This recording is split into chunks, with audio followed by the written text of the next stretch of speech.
আমি খুব শুরু থেকে শুরু করি, অ্যাট ফার্স্ট আমার বাবা মার লাইফ থেকে, তাহলে বেটার হয় আপনাদের সবার বুঝতে। আমার বাবারা অনেক ভাই বোন, মানে 4 ভাই 4 বোনের মতো। তো আমার দাদা লাইক আমার বাবাই বড় ছেলে ছিলেন। তো আমার ছোট ফুপ্পি লাইক 5 বছর, তারপর একটা 7 বছর এরকম রেখে রেখে উনি মারা যান আমার মার বিয়ের 1 বছরের মাথায়। তো স্ট্যাটাসের অনেক বড় একটা ডিফারেন্স ছিল, তাদের অ্যারেঞ্জ ম্যারেজ ছিল। আমার আম্মু কুমিল্লার একজন জমিদারের মেয়ে, 1450 বঙ্গাব্দের বাড়ি ছিল আমার নানাদের, এই টাইপের। আর বাবা তো ঢাকায় জাস্ট একটা সরকারি জব করতেন, সেই পাশাপাশি উনি টুকটাক বিজনেস করে এত 15-16 জনের একটা সংসার এটা চালানোর ওয়ে করতেন। তো এরকম জমিদার বলতে আমি একটু জানতে চাই, মানে জমিদারের ব্যাপারটা যেহেতু আপনার নানার কথা বলছেন। নানু বাড়ি হচ্ছে কুমিল্লা একদম প্রপারে, ছোটরা কাজী বাড়ি, এটা এক নামে সবাই চিনে। আর 1450 বঙ্গাব্দের জমিদার বাড়ি। এই তো জমিদারের নাম কি ছিল? কাজী ফজলুল করিম। কাজী ফজলুল করিম লাইক আমার নানা ভাইয়ের নাম ছিল। তো ওখান থেকেই শুরু আর কি। আমার বাবা অসম্ভব সুন্দর ছিলেন, আমার মা শ্যামলা ছিলেন। আপনার বাবার স্ট্যাটাসটা একটু জানি, কারণ একটা জমিদারের মেয়েকে সে বিয়ে করছে। বললামই যে সরকারি জব করছেন, শিক্ষিত ছিলেন উনি। উনি হয়ে গেল ওই জমিদারের মেয়েকে বিয়ে করা এত সহজ? হ্যাঁ, কারণ আমার মা অনেক শ্যামলা ছিলেন। ও আচ্ছা আচ্ছা, ওই জায়গাটা একটু ব্যালেন্স করে। হ্যাঁ, আমার বাবা অনেক ফর্সা ছিলেন, অনেক সুন্দর ছিলেন। ইভেন উনি চা পান ধূমপান কোনোটাই করতেন না। খুবই নাইস একটা পার্সন ছিলেন, পার্সোনালিটি ফুল বিলং করতেন। ইভেন 2টো রুম ছিল আমাদের তখন মিরপুরে দাদু বাড়িতে। পড়ার জায়গা হতো না দেখে সে রাস্তায় ল্যাম্পস্টেমের নিচে বসে পড়াশোনা করতো। অলরেডি সে সিএ কমপ্লিট করেছে, সেই মিরপুর থেকে হেঁটে এসে তিতুমিরে এসে তার পড়াশোনা কমপ্লিট করেছেন, সিএ করেছেন একার চেষ্টাতেই, এবং হোল ফ্যামিলিটাকে উনি সামলিয়েছেন। ইভেন আমার বাপ চাচাদের সবাইকে উনি বাড়ি করে দিয়েছেন, ফুপ্পিদেরকে বিয়ে করে দিয়েছেন। আল্লাহর রহমতে সবাই এখন ঢাকায় সবার 2-3টা করে বাড়ি আছে, সব আমার বাবার দেওয়া। ওরে বাবা, তাদেরকে বাড়ি করে দিয়েছেন ভাইদেরকে। উনি হচ্ছে আমার জীবন বলবো না, আমার লাইফে সবাই তার বাবাকে বেস্ট বলে, বাট আমার লাইফ আমার মনে হয় আসলে আমার বাবার মতো হাতে গুনে 5টা পাওয়া যেমন ডিফিকাল্ট, মানে ভাই হিসেবেও ডিফিকাল্ট এরকম পাওয়া। ইভেন আমার ফুপ্পিরাও তাকে বাবা বলেই ডাকে। ওরে বাবা, বিউটিফুল। সো বিয়ে শাদী হলো, তারপর আপনার আব্বু? তো আমার মা অবভিয়াসলি এসে দেখেছে অনেক টানাপোড়েন, যেটা আগের দিনে বিয়েতে কিন্তু একটু মিথ্যে বলা হতো, এই টাইপের। তো আমার বাবা আমার নানু বাড়ি থেকে আমার মা যে গোল্ডগুলো পায়, সে তার গায়ের গোল্ডগুলো খুলে দিয়ে বলে, আমার নানু বাড়ি থেকে যেগুলো পেয়েছো তুমি পাশাপাশি বিজনেস কিছু একটা করো, এভাবে পসিবল না। ইভেন এমনও হতো যে আমার মাকে জাউ দিয়ে ভাত খেয়ে থাকতে হয়েছে, অথচ উনি কিন্তু কুমিল্লার ওমেন্স কলেজের থেকে বিয়ে কমপ্লিট করা মহিলা। ওকে। এবং আমার মামারা হচ্ছে ফার্স্ট বিসিএস ক্যাডার, একজন হচ্ছে পানি উন্নয়ন বোর্ডের ডিজে, এই টাইপের আর কি। ভেরি মানে গুড স্ট্যাটাস। ওখান থেকে আমার মা আসা। ইভেন আমার বাবা অনেক সুন্দর কথা বলতো। আমার মামা বিয়ে ভাঙার জন্য ঢাকা পর্যন্ত আসছিলেন, বাবার সাথে জাস্ট 5 মিনিট কথা বলে বলেছে ফাইন, এই ছেলের সাথে আমার মেয়ের বিয়ে হবে। উনি এই টাইপের ছিলেন। তো এই অবস্থায় আমার বোন জন্ম হয়। আমার দাদা আমার বোনকেও দেখেনি, তার আগে মারা যায়। তো এরপরে 1 বছরের মাথায় আমার ভাই।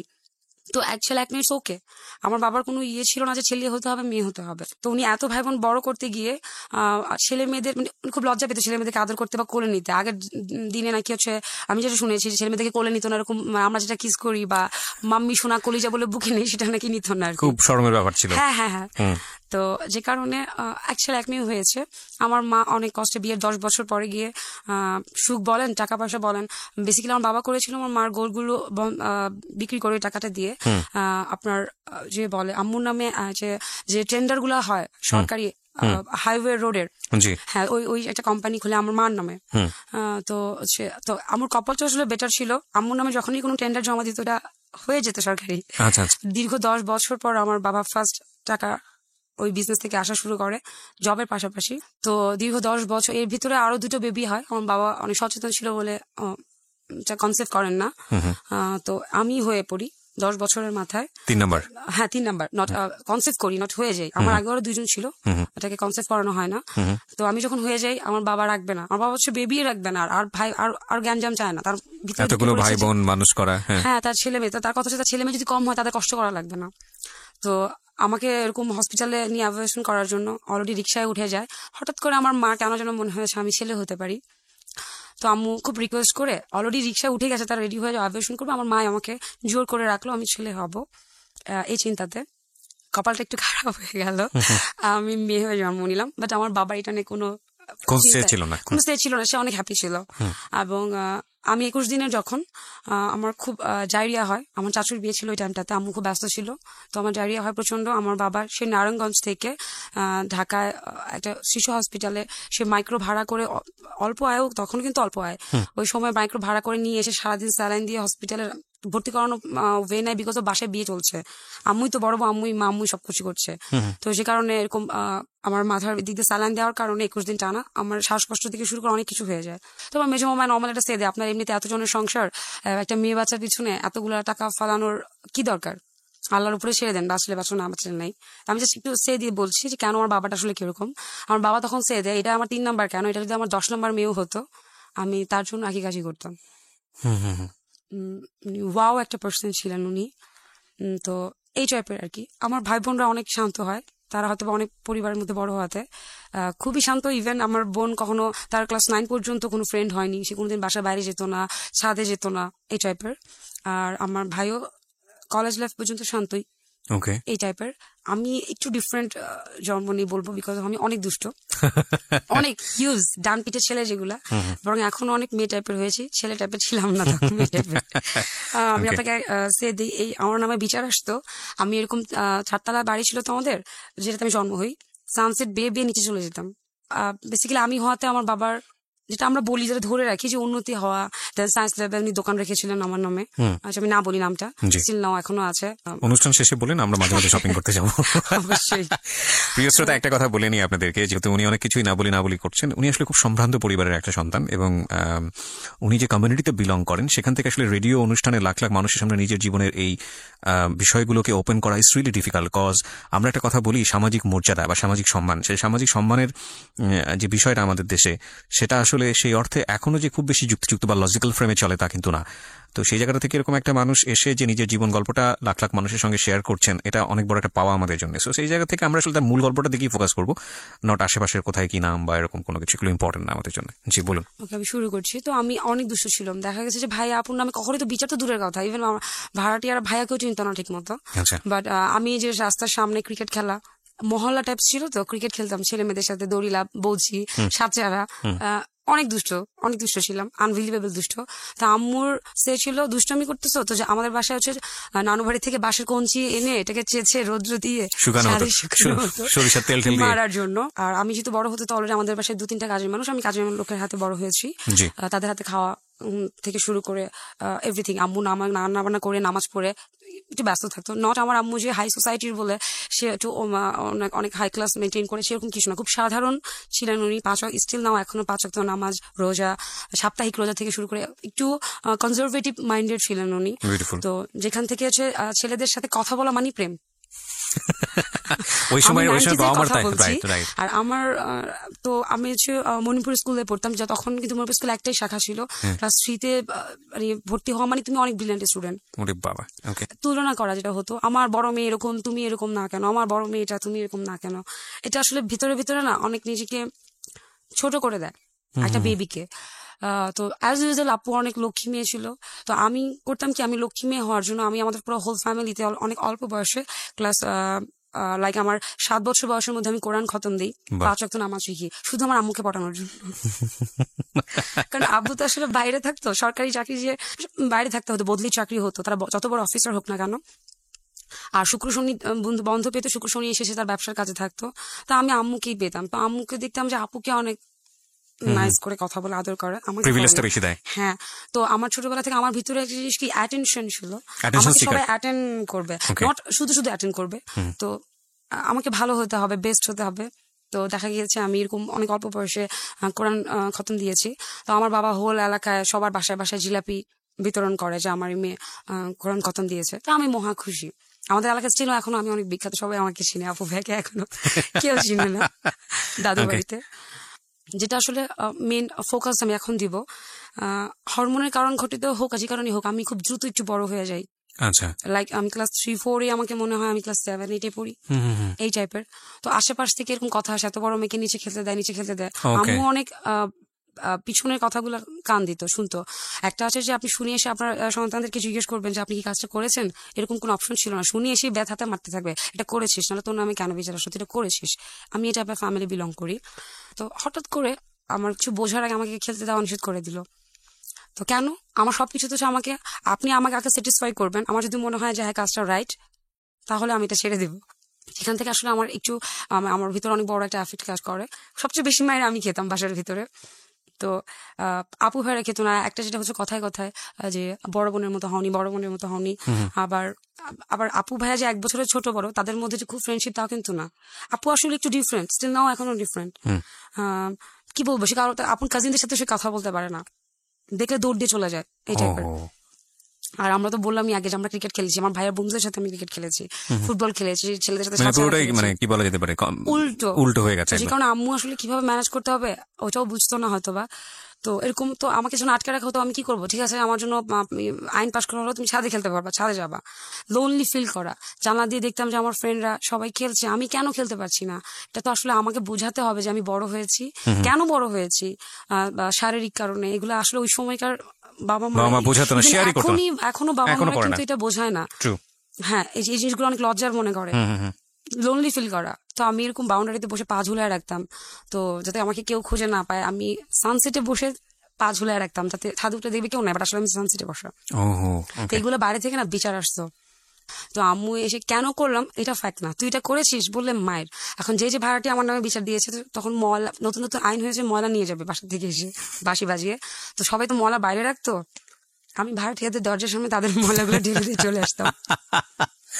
ওকে, বুঝতেই পারছেন যে উনি কতটা দুষ্টু ছিল। এবং যেটা হয় যে ফ্যামিলিতে যে বাচ্চাটা বাবা মায়ের কথা শুনে তাদেরকে ধরা হয় সুবোধ, ভালো, তাদেরকে নিয়ে বাবা মা খুব প্রাউড ফিল করে। আর 2-1টা যদি এরকম থাকে তাহলে মানে পুরো মহল্লা জেনে যাবে, এটাই স্বাভাবিক।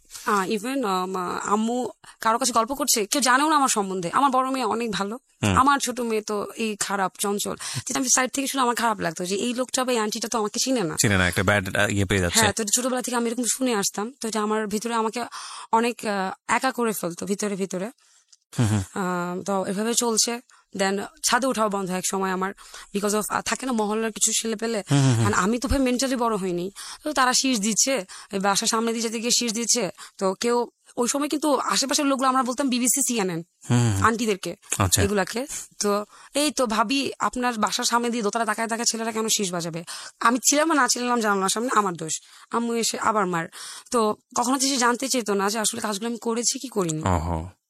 এরকম করে একটা টাইমে গিয়ে চলছে।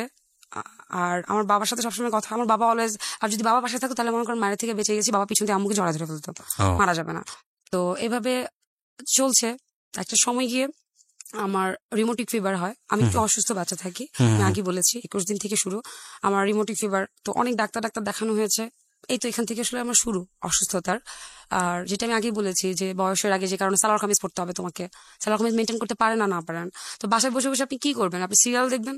ওই বয়সে তখন কিন্তু মাত্র স্টার+ জনপ্রিয় হচ্ছিল, কাসুটি জিন্দিগি কি টাইপের সিরিয়াল গুলো। তো আমি সিরিয়াল দেখতাম, হিন্দি গান দেখতাম। তো আর ছোটবেলা থেকে আমার মধ্যে টিভি দেখে দেখে নাচ হুবহু তোলা, নট হিন্দি বাংলা, খুব নাচের শখ ছিল। আর আমার আম্মুর কথা হচ্ছে নাচলে কবে দোজকে যাওয়া লাগবে। আমরা কিন্তু কেউ হুজুর ফ্যামিলি না, শুধুই আমার মা কনজারভেটিভ ছিলেন। তো এই টাইপের এভাবে চলছিল। তো ক্লাস 5-এ যখন আমি পড়ি, আমার বাবার খুব সিরিয়াস অসুস্থ, তার কোলেস্ট্রল 600 সামথিং, যে কোনো একটা ছোটখাটো হিট স্ট্রোক হলেও সে মারা যেতে পারে। আমার বড় বোন মাত্র ইন্টার দিল। তো এখন একটু একটু করে তো আসলে আমাদের বাড়ছে, আমাদের ঘর বাড়ি বাড়ছে, জায়গা বাড়ছে। তো এখন বিজনেস তখন ভালো চলতেছে, হ্যাঁ জব আছে, আবার বাড়ি ভাড়াও তো আসতেছে এখান থেকে। তো আব্বু আবার কখনো কি জমাতো না, যেগুলো আমি বলবো না দান করাতে, কখন বলতে হয় না এগুলো দানের কথা, বাদ দিই। তো সে হেল্প করতো। তো ইভেন এমন হয়েছে ভাড়াটি 3-4 মাস ভাড়া দিতে পারে না, এসে বলছে ভাই মাফ করে দেন। আচ্ছা ঠিক আছে যাও। তো আমি যেখান থেকে শেষ করে এসেছিলাম ক্লাস 5-এ, আমার বাবা অসুস্থ হয়ে পড়ে। আবার এর মধ্যে এই অবস্থাতে আমি ক্লাস 5-এ একটা সমস্যা দেখাতে আমি ধাপ মাথা ঘুরে দিয়ে পড়ে যাই।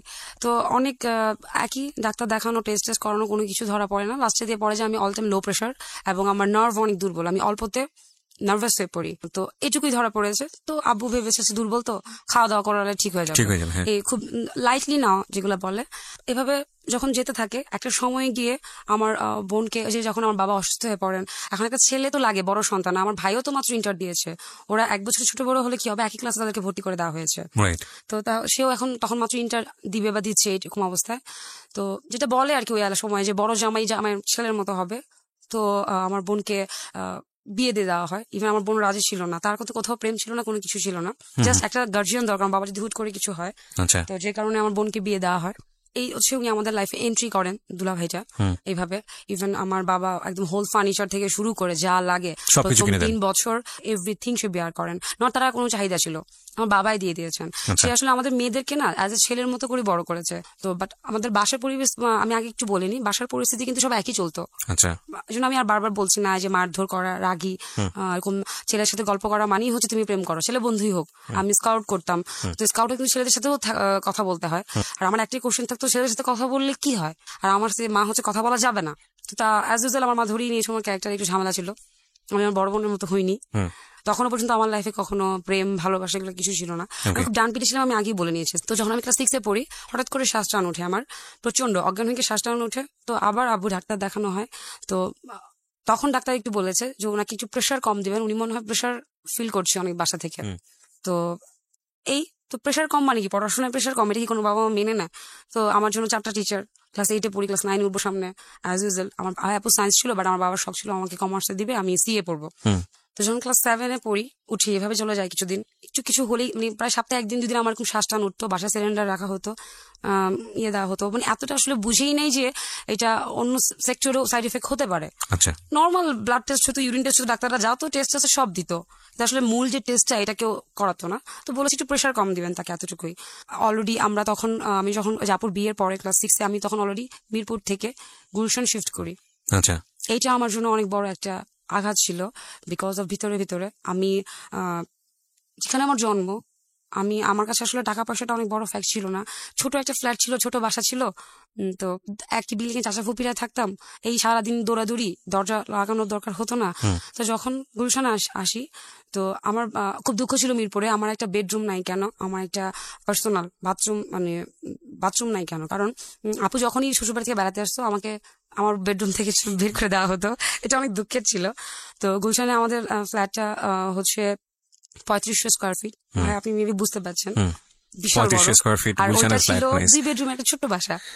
মানে ওকে, 2 বেডরুমের বাসাটা কোথায়? মিরপুরে? মিরপুরে, যেখানে আমার জন্ম ছিল, আমার দাদু বাড়িটা। 3500 স্কোয়ার ফ্ল্যাটে যখন আপনারা আসলেন তখন তো এটা একটা সমুদ্র সেই তুলনায়। হ্যাঁ, এবং শুধু তা না, এই ফ্ল্যাটটার যে মাস্টার বেড বলা হয়, ড্রেসিং রুম কম সহকারে যে রুমটা, মাস্টার বেড আমার বাবা আমাকে গিফট করে, ইভেন 5 পার্টের আলমারি সহ।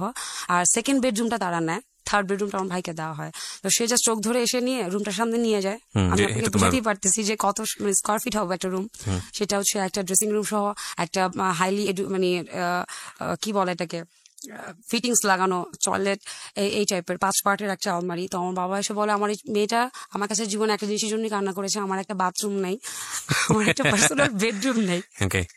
ভাইয়া এখানকার পরিবেশটা তখন আশেপাশে আমাদের যে বিল্ডিং ছিল, বাকি সব নিচতলা বা ডুপ্লেক্স তখন 1 নম্বরে। এবং আমি একটা সেট দিতে চাচ্ছি, আমি চাচ্ছিলাম তার নামটা আসুক। এটা হচ্ছে যে বাড়িটা, আচ্ছা আচ্ছা, গান করে যে তাদের নানা বাড়ি, এটাই ফার্স্ট। তখন উনি জজ ছিলেন, তো উনি বাড়িটা লোন করে দেন, 1 বিঘার উপরে বাড়িটা, ওইটা উনি রেডি করেন। কিন্তু তার ছেলেরা অনেক আগে রেডি করেন, জজ সাহেব ছিলেন।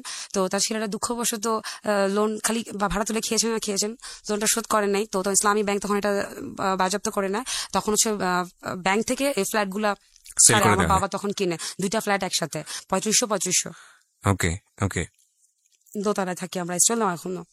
তো আপনি আসলেন, ফ্ল্যাটের রুমটা পেলেন, তারপর? হ্যাঁ, তো সবই ঠিক আছে, এক্সাইটমেন্টে ভাইয়া বাসা গুছিয়েছি, রুম গুছিয়েছি, তারপরে না আর ভালো লাগে না, এখানে কোনো হাউকাউ নাই, শব্দ নাই, কেউ কারোর সাথে মিশে না। নিচে গেলে অপোজিট থেকে দারোয়ান ড্রাইভার আছেন, কিভাবে তাকিয়ে থাকে, এটা তো ওইরকম টাইপ না। নিচে হাঁটার মতো হাঁটতেও যাওয়া যায় না, কেউ হাঁটে না। মানে একটা কি বলে, ছোট একটা ডোবা থেকে আপনাকে সমুদ্রে এনে ফেলে দিয়েছে, কিন্তু আপনাকে সাঁতার শেখানো হয়নি, বিষয়টা হচ্ছে এরকম ছিল। তো আমার বাবা তো তার বেস্টটা দিয়েছে তার সন্তানদেরকে, সে বেস্ট করেছে, কিন্তু আমি খুব লোনলি হয়ে গেলাম। ভাইয়ার রুমটা অনেক দূরে, সে দরজা লাগিয়ে রাখে। আর আপু তো তখনও পাশের ফ্ল্যাটে আসেনি। তো আম্মু আব্বু রান্নার মতো করে এক রুম থেকে আরেক রুমে কলিং বেল বাজানো লাগে। আগে তো এরকম ছিল না, আমরা সিঁড়ির কাছে দাঁড়িয়ে ডাক দিতাম, কাকা আপনাকে আম্মু ডাকে। ওইটা মজার ছিল, 2 ইউনিটের বাড়ি ছিল, অনেক মজার ছিল। আমি যে তখনও লোনলি হয়ে গেছি আমি না বুঝিনি। তো ক্লাস শেষ করে বাসায় আসতাম রাতে 9:30 10টায়, এসে একটু ফ্রেশ হয়ে 10টা 11টার দিকে আবার 11টার দিকে পড়তে বসতাম, রাতে 1:30 2টা পর্যন্ত পড়ে ঘুমাতাম। লাইফ একটা মেশিন হয়ে গিয়েছে দূরত্বের কারণে। গাড়ি তো আগে থেকেই ছিল মিরপুরে, বাট পুরো গাড়িটা আমাকে দিতে হলো পার্সোনালি, যেহেতু আসা যাওয়ায় মিরপুর টু গুলশান সবই ঠিক আছে, বাট আমার ভালো লাগে না। আমার কাজিনরা কেউ বিকাল হলে সবাই চলে আসতো, চাচা ফুপ্পিরা সবাই চা বানানো হতো 10 কাপ 12 কাপ, হই হুল্লোড় ওইগুলো নাই। তারা আর এত দূর আসতে পারে না, স্বাভাবিক। আর এখানে জোরে কথা বলা যায় না, এটা হচ্ছে কি বলে স্ট্যাটাস। দেন হচ্ছে এটা খেয়াল করবেন, এটা this is a very very important. আমরা নগর জীবনে এরকম স্ট্যাটাস সবাই ফেস করি। ওকে, হ্যাঁ। তো আপনার এবং এই স্ট্যাটাসের পর একটা শিশুর কি অবস্থা হয় সেটা একটা ব্যাপার। হ্যাঁ, বলুন। আমার বাবার সবচেয়ে বেস্টটা দিয়েছে তার সন্তানদেরকে, সে কষ্ট করে, তখনও পর্যন্ত তার শার্ট প্যান্ট গনা যাবে হাতে গোনায়। অথচ আমার মেয়েকে 5 পার্ট, মানে আপনিও বুঝতেছেন কি বিশাল বড়, আর মানে এত কাপড় চোপড় আমার। তো সে তো বেস্ট দিয়েছে, আমি তাকে দোষ দিতে পারছি না, কিন্তু আমার তো ভালো লাগছে না। আমি বদ্ধ হয়ে গেলাম। ভাইয়ার নর্থ সাউথে ভর্তি হয়ে এলো, সে সকালে যায়, রাতে আসে, দরজা লাগায় রাখে বন্ধুদেরকে নিয়ে। ও কেমন যেন বড় হয়ে গেল। এখন আমি খুব লোনলি একটা বাসার ভিতরে, কাজের মেয়েদেরকে বলে এসে খাবার দিয়ে যাচ্ছে রুমে। আগেও ছিল, ওই খালাদের রুমটাও তো অনেক দূরে চলে গেল, কাজের মেয়েদের রুমে টিভি চলে আসলো। এখন আর একটা টিভিতে আমরা 16-17 জন বসে টিভি দেখি না, পার্সোনাল বেডরুম একটা করে টিভি চলে আসলো। টাকা আগেই ছিল, বাট ওই বাসাটার ফ্যামিলিটার এনভায়রনমেন্টের কারণে কখনো রুমে রুমে টিভি দরকার হয়নি। আমরা একটা টিভি 16-17 জন মিলে বসে দেখতাম। কারেন্ট চলে গেলে আইপিএস ছিল আমাদের পাশে, যে কারণে এলাকা সবাই চলে আসতো আরিফ ফেলা দেখার, ওই যুগের কথা বলছি। তো তখন রুমে রুমে টিভি চলে আসছে, তো একসাথে বসে টিভি দেখাও হয় না, শুধু রানিং স্পেসে দেখা হয়, খাচ্ছি, খুব দূরত্ব। এগুলো ভিতরে ভিতরে কাজ করতে থাকলো। আমার আম্মুর সাথে আমি কখনোই ফ্রি ছিলাম না, বাবাকেও কি বলবো, এগুলো তো আসলে বলার কিছু না। তো একটা সময় আমার শ্বাসকষ্টটা বাড়তে থাকলো। একটা পর্যায়ে হঠাৎ করে আমি একদিন শ্বাসকষ্ট থেকে উঠে একটু আবল তাবল বলতে লাগলাম। আমি তখন ক্লাস 7-এ, গুলশানে, আবল তাবল বলতে লাগলাম। তো কি হয়েছে, আমার বাবা আমার ফুপিদেরকে ফোন দিল, সবাই আসলো, হই হুল্লোর কান্নাকাটি নাকি লাগলো। আমি তো বলতে পারি না কিছু, আমি কোন সেন্স আমার কাজ করছে না। আমি ছোটবেলার আবল তাবল কবিতাগুলো ছোটবেলায় শেখানো হতো, সেই ছোটবেলায়। Beautiful. See, this is a movie thing. মানে মনে হচ্ছে একটা ছবি দেখছি চোখের সামনে। একটা মেয়ে তার ভিতর থেকে যে কষ্টটা, সেটা সে একদম ক্রিটিক্যাল মোমেন্টে ফেস করছে। অথচ আমরা যারা মানে খুব রেশনাল জীবনযাপন করি, সোকল রেশনাল জীবন, তারা আমরা চিন্তা করছি এটা সমাধান কি হতে পারে, নিশ্চয়ই জিনে ধরেছে। আচ্ছা, জিনে ধরলে অন্য কোনো সমস্যা। তো ফুপিদেরকে ডাকা হয়েছে, তো ফুপির অসুখ কান্নাকাটি, তো আব্বু গুলো বিশ্বাস করে না, তাবিজ এই সেই। স্টিল নাও সিঙ্গেল, আমার মা এখনো আমাকে ছাড়ে না এগুলোর বিষয়ে, দিয়ে রেখেছে। তো যাই হোক, তো কি হয়েছে, আবু মানসিক ডাক্তার কে বেটার, আমার বাবা একমাত্র বলেছে। তো মোহিত কামাল স্টিল নাও এখনো সে বেস্ট। আমি তার নামটা আমি চাই সবাই শুনুক। ঠিক আছে, অনেকে জানেন। আরেকটা ডাক্তার ছিল, আমি চাই না তার নামটা জানানো হোক। উনি শক ট্রিটমেন্ট দিতেন, উনিও তখন অনেক বেস্ট ছিলেন, বাট ওনার ট্রিটমেন্ট ওয়ে ছিল কারেন্টের শক দেওয়া, কারেন্টের। আর মোহিত কামাল ছিলেন যিনি হচ্ছে আপনার কাউন্সিলিং করে করে ওষুধ দিয়ে উনি ওয়ান অফ দ্য বেস্ট। এবং আমার লাইফটাকে আজকে অনেক বেটার পর্যায়ে আনার জন্য ওনার অনেক হাত আছে। তো ওনাকে থ্যাঙ্কস দিতে চাই যে ভাগ্যিস উনিও তখন আস্তে আস্তে উঠছিলেন। তো মোহিত কামালের কাছে আব্বু আমাকে নিয়ে যায়। তো ফার্স্টে যে 3-4 দিন পরে আমি একটু নর্মাল হই, সুস্থ হয়ে যায় নর্মাল। তো ফাইন, 2-3 দিন পরে ডাক্তার খালি বলেছে যে ওকে কোনো প্রেশার দিয়ে না, কোনো কিছুতে প্রেশার দিয়ে না, ওর যা ইচ্ছে করুক, এতটুকু বলে ছেড়ে দিয়েছেন 3-4 দিন পরে। তো এরকম 1-2 সপ্তাহ যায়, আবার আমি সেম অসুস্থ হয়ে পড়ি। তো পড়াশোনা একটা ব্যাঘাত ঘটছিল, কিন্তু অনেক বড় একটা। এইভাবে চলতে থাকলো, আবার অসুস্থ হয়ে গেলাম, আবার ডাক্তারের কাছে নিয়ে গেল। তো দেন ডাক্তার এবার টেস্ট থেকে শুরু করে যা ছিল সব করালো। আমার যে খালাটা আমাকে বড় করেছেন, কাজের লোক, রাহেলা খালা, উনি প্রায় 16-17 বছর আমাদের কাজ করেছেন, উনি এভরিথিং করেছেন।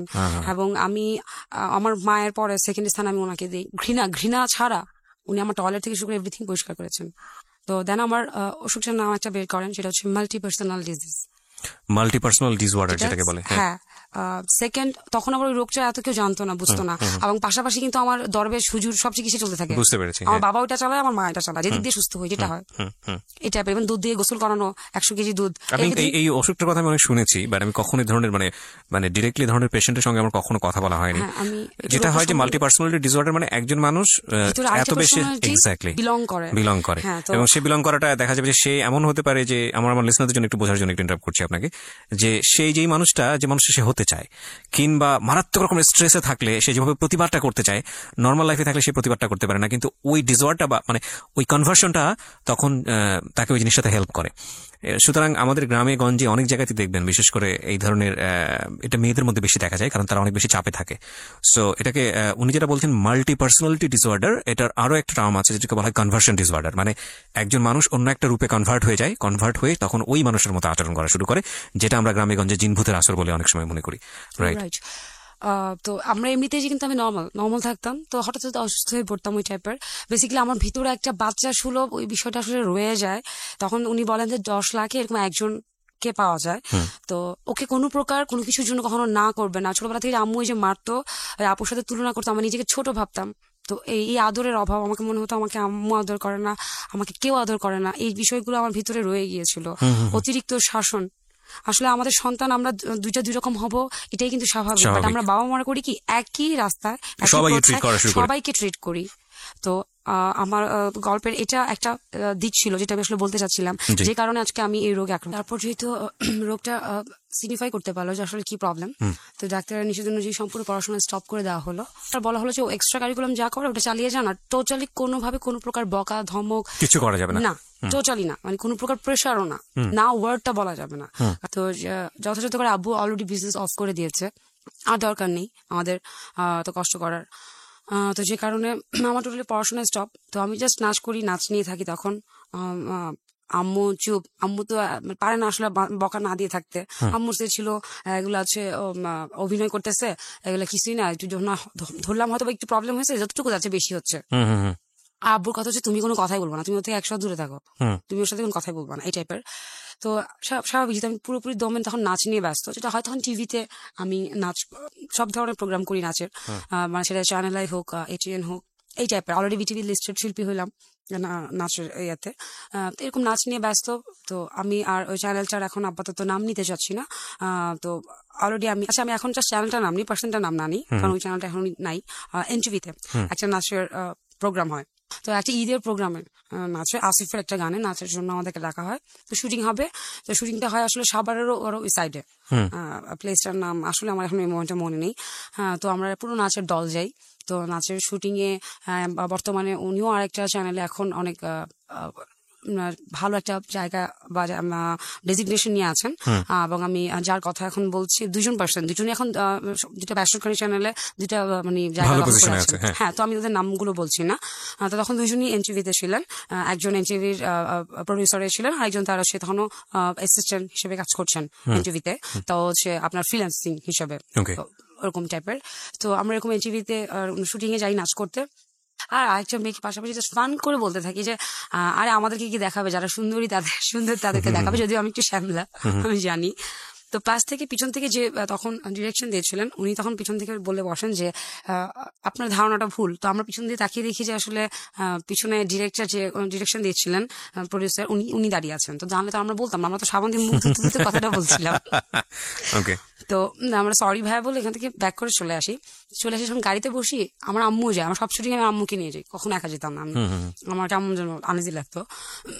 তো শুটিং এ যখন গাড়িতে বসবো আমি তাদের ইন্টারভিউর, তো এর মধ্যে উনি সামনে এসে বলে যে আমার ডাক নাম থাকে একটা, আমার নামটা জিজ্ঞেস করে, আমি আমার নামটা বলতে যাচ্ছি না ডাক নামটা, ফাইন। তো বলছে যে আপনার নাম্বারটা দেওয়া যাবে, তখন অলরেডি আমি আমার হাতে দুটো ফোন, তো এরকম নাম্বার দেওয়া যাবে বলাতে আমি তাকে যে নাম্বারটা নাচের টিচারদের কাছে সবার কাছে দেওয়া আমি পার্সোনালি ছিল সেই নাম্বারটা দিই। সে আবার দেখেছিল আমার হাতে দুটো মোবাইল, তো সে আমাকে নাম্বারটা দেওয়ার পরে সে ইচ্ছে করে ফার্স্ট একটা ভুল নাম্বার দিই, একটা ডিজিট, সাথে সাথে যে সে আবার ট্রাই করে দেখবে এটা তার আমি বুঝিনি। তো তৎক্ষণাৎ এখানে দাঁড়িয়ে ফোনটা ট্রাই করে বলে যে ফোনটা ঢুকছে না, আপনি মনে হয় ভুল নাম্বার দিয়েছেন। সে একটা চ্যানেলের অলরেডি প্রডিউসার হিসেবে আছেন, আমি কি বলবো, আমি সরি ভাই, আমি ধরো নতুন নাম্বার নিয়েছি তো আমি ভুলে গিয়েছি, ঠিক আছে আপনার নাম্বারটা বলেন, আমি ফোন দিয়ে দেখছি। আমি নাম্বারটা তাকে দিয়ে দেওয়ার পরে ফাইন। তো আমাকে আমার নাচের টিচার বলতেছে কি ব্যাপার ডিরেক্টর নাম্বার দাও না কেন, তোমার জন্যই তো ভালো। কি বা ভালো হবে ভাই, আমার জাস্ট নাচ করা ছাড়া কখনো লাইফে মডেল হবো নায়িকা হবো এগুলোর কখনো কোনো শখ ছিল না, আমি নাচ কি শুধু ভালোবাসি স্টিল না এখনো। তো আমি বাসায় চলে আসি, 2-3 দিন পরে এরকম মাঝরাতে একটা ফোন আসে, আমি তো নাম্বার সেভও করে রাখি না, আমার দরকারও নেই। তো রাত থেকে এরকম ফোন আসে, ফোনটা আমি পিক করে হ্যালো বলি, কে বলছেন? তো বলছে যে আপনার পরিচিত, কথা বলা যাবে? আমি জি বলেন, ভালো আছেন? আমি আপনার আর কোনো কথা আছে? আমি তো আগে বলেছি আমি একটু ধর্মার কার্ড। তো আমি আর কোনো কথা আছে না, কথা ফোনটা রাখ বলে ফোনটা রেখে দিয়েছি আমি। তো এরকম আবার 2-3 দিন পরে ফোন দিয়েছে, যখন দেখা যায় তার পরিচয় ছাড়া আমি কথাই বলতেছি না, দেন সে পরিচয় দেয়। দেওয়ার পরে হ্যাঁ ভাই বলেন, পরে বলতেছে যে ভালো আছো? জি ভালো। খেয়েছো? জি খেয়েছি। আবার রেখে দিচ্ছে। সকালে খাবারের খোঁজ নিচ্ছে, দুপুরে খাবারের খোঁজ নিচ্ছে, রাতে খাবারের খোঁজ নিচ্ছে। ফাইন। আর অলরেডি বাসা থেকে একটা পড়ার গ্যাপের কারণে তো কেউ আমার বাবার মার মাথায় অলরেডি ঢুকাচ্ছে বিয়ে দিয়ে দাও, বিয়ে দিলে ঠিক হয়ে যেতে পারে, সব ভূত মাথা থেকে নেমে যাবে, এই টাইপের। তো আমি প্রায় এরকম ফোন আসে। এখন আমার একটা ফ্রেন্ড অলরেডি স্কুলের, সে আমাকে একদিন একটা ফোন দিয়েছে, সে অলরেডি তখন প্রেম করছিল। তো ওর বয়ফ্রেন্ডের সাথে কথা বলা লাগবে, সারা রাত আজকে একটা মোবাইল পেয়েছে, তো জানে সবাই আমার কাছে টাকা থাকতো, তো তখন হচ্ছে কার্ড পাওয়া যেত, ভাই ফ্লেক্সিলোডের কোনো ইয়ে নেই, ওয়ে ছিল, বের হয়নি, 30 টাকা করে কার্ড। রাইট। তো এখন আমার ওই ফ্রেন্ডটা আমাকে বলে যে প্লিজ যেমনে পারো আমাকে একটা কার্ডের ব্যবস্থা করে দেয়। তো তখন গুলশান মানে ওই আমলে বুঝছেন মাগরিব আজানের পরেই শ্মশান, এত দোকানপাট গুলা কিন্তু কিছু ছিল না, অফিস টফিস এগুলা সব শ্মশান হয়ে যেত। আর আমি বাসা থেকে কি বলে বা সন্ধ্যার পরে মাগরিব আজানের পরে বেরোবো, কি বলে বেরোবো আমি আম্মুকে। তো এর মধ্যে ওই লোকটা আমাকে ফোন দেয়, অ্যাজ ইউজুয়াল সন্ধ্যা নাস্তা করেছো কিনা। তো যেটা এখন ওই সময় আমি অলরেডি, উনি প্রায় 1 সপ্তাহের মতো আমার সাথে কথা বলছেন, জাস্ট একটু বলে ফোনটা রেখে দেন, আমি আর কথা বাড়াই না বলে উনিও বাড়ান, খেয়েছেন, হ্যাঁ খেয়েছি, আমি পাল্টা জিজ্ঞেস করি না আপনি খেয়েছেন কিনা। তখন এই টাইমে উনি ফোন দেয়, যখন আমার মাথায় এটা আসে, তখন আমি তাকে বলি যে ভাই আমাকে একটা হেল্প করতে হবে, আপনি জাস্ট আমাকে একটা নাম্বার দিব, ওই নাম্বারে একটা 300 টাকার কার্ড কিনে আপনি জাস্ট ওই নাম্বারটা একটু মেসেজ করে দিবেন, কার্ডের ইয়ারটার নাম্বারটা ক্র্যাচ করে ওটা মেসেজ করে দিবেন, আমি আপনাকে কাল সকালবেলা একটা কার্ড কিনে নাম্বারটা আপনাকে দিয়ে দিব। তো বলে কি হ্যাঁ সমস্যা নেই, আমি আপনি শিওর পারবেন তো, ওখানে আপনার দেওয়া লাগবে না। আমি আমি তো দিব, আপনি একটু হেল্পটা আমাকে করে দেন। আমি বলবো যে আসলে এটাই মনে হয় আমার কাল হয়েছিল, তার থেকে হেল্পটা নেওয়া। তো হেল্পটা নিয়েছি। তো সে রাত্রেবেলা আবার ফোন দিয়েছে, হ্যাঁ আপু আমি হেল্পটা করে দিয়েছি। এখন একটা মানুষ হেল্প করে দিয়েছে আমার ফ্রেন্ডকে, একটা 300 টাকা কার্ড, আমি আদৌ টাকা ফেরত দিব কিনা সে আমাকে চিনে না, আমার বাসার ঠিকানা জানে না। আমার লোকের সাথে দুইটা কথা ভদ্রতার খাতিরে আমাকে বলতেই হয়। তখন আমি প্রথম বলি যে ভালো আছেন কিনা, হ্যাঁ কেমন আছেন, আচ্ছা আপনি খেয়েছেন, হ্যাঁ খেয়েছি, জাস্ট দুটো কথা জিজ্ঞেস করে আমি ফোনটা রেখে দিই। পরের দিন সকালবেলা আমি আবার 300 টাকার কার্ড কিনে, তখন অ্যাক্টেল ছিল, রবি তো না অ্যাক্টেল, কার্ড কিনে তো তাকে আমি মেসেজ করে দিই যেটা বলেছি আমি করব। তো সে আবার ফোন করে কেন এটা করলেন হ্যান ত্যান আপনি করে। আর যেটা হয় কি আসলে যারা এই টাইপের চ্যানেলগুলোতে, এই টাইপের পজিশন গুলাতে আছেন, আমি এক ধরনের কথা বলছি, চ্যানেল না, ফ্রিল্যান্সিং না, যারা আসলে ডিরেক্টর বলেন, সৃষ্টিশীল মানুষ যারা সৃষ্টি করে, তাদের কথা বলার ধরন, ওরা আবার থিয়েটার করা, তাদের কথা বলার ধরন থেকে শুরু করে আপনি জাস্ট শুনতেই থাকবে, তাদের বচন ভঙ্গি, তাদের কথা বলার স্টাইল, আপনাকে সম্মান দেওয়ার স্টাইল, আপনি স্ট্যান্ডার্ড হয়ে যাবেন। ভালো লাগে কথা বলছি ঠিক এই সময় কপালটা পড়ে আসে, ডিজুজ আসে, 1 মিনিট কথা বললে সারা রাত ফ্রি।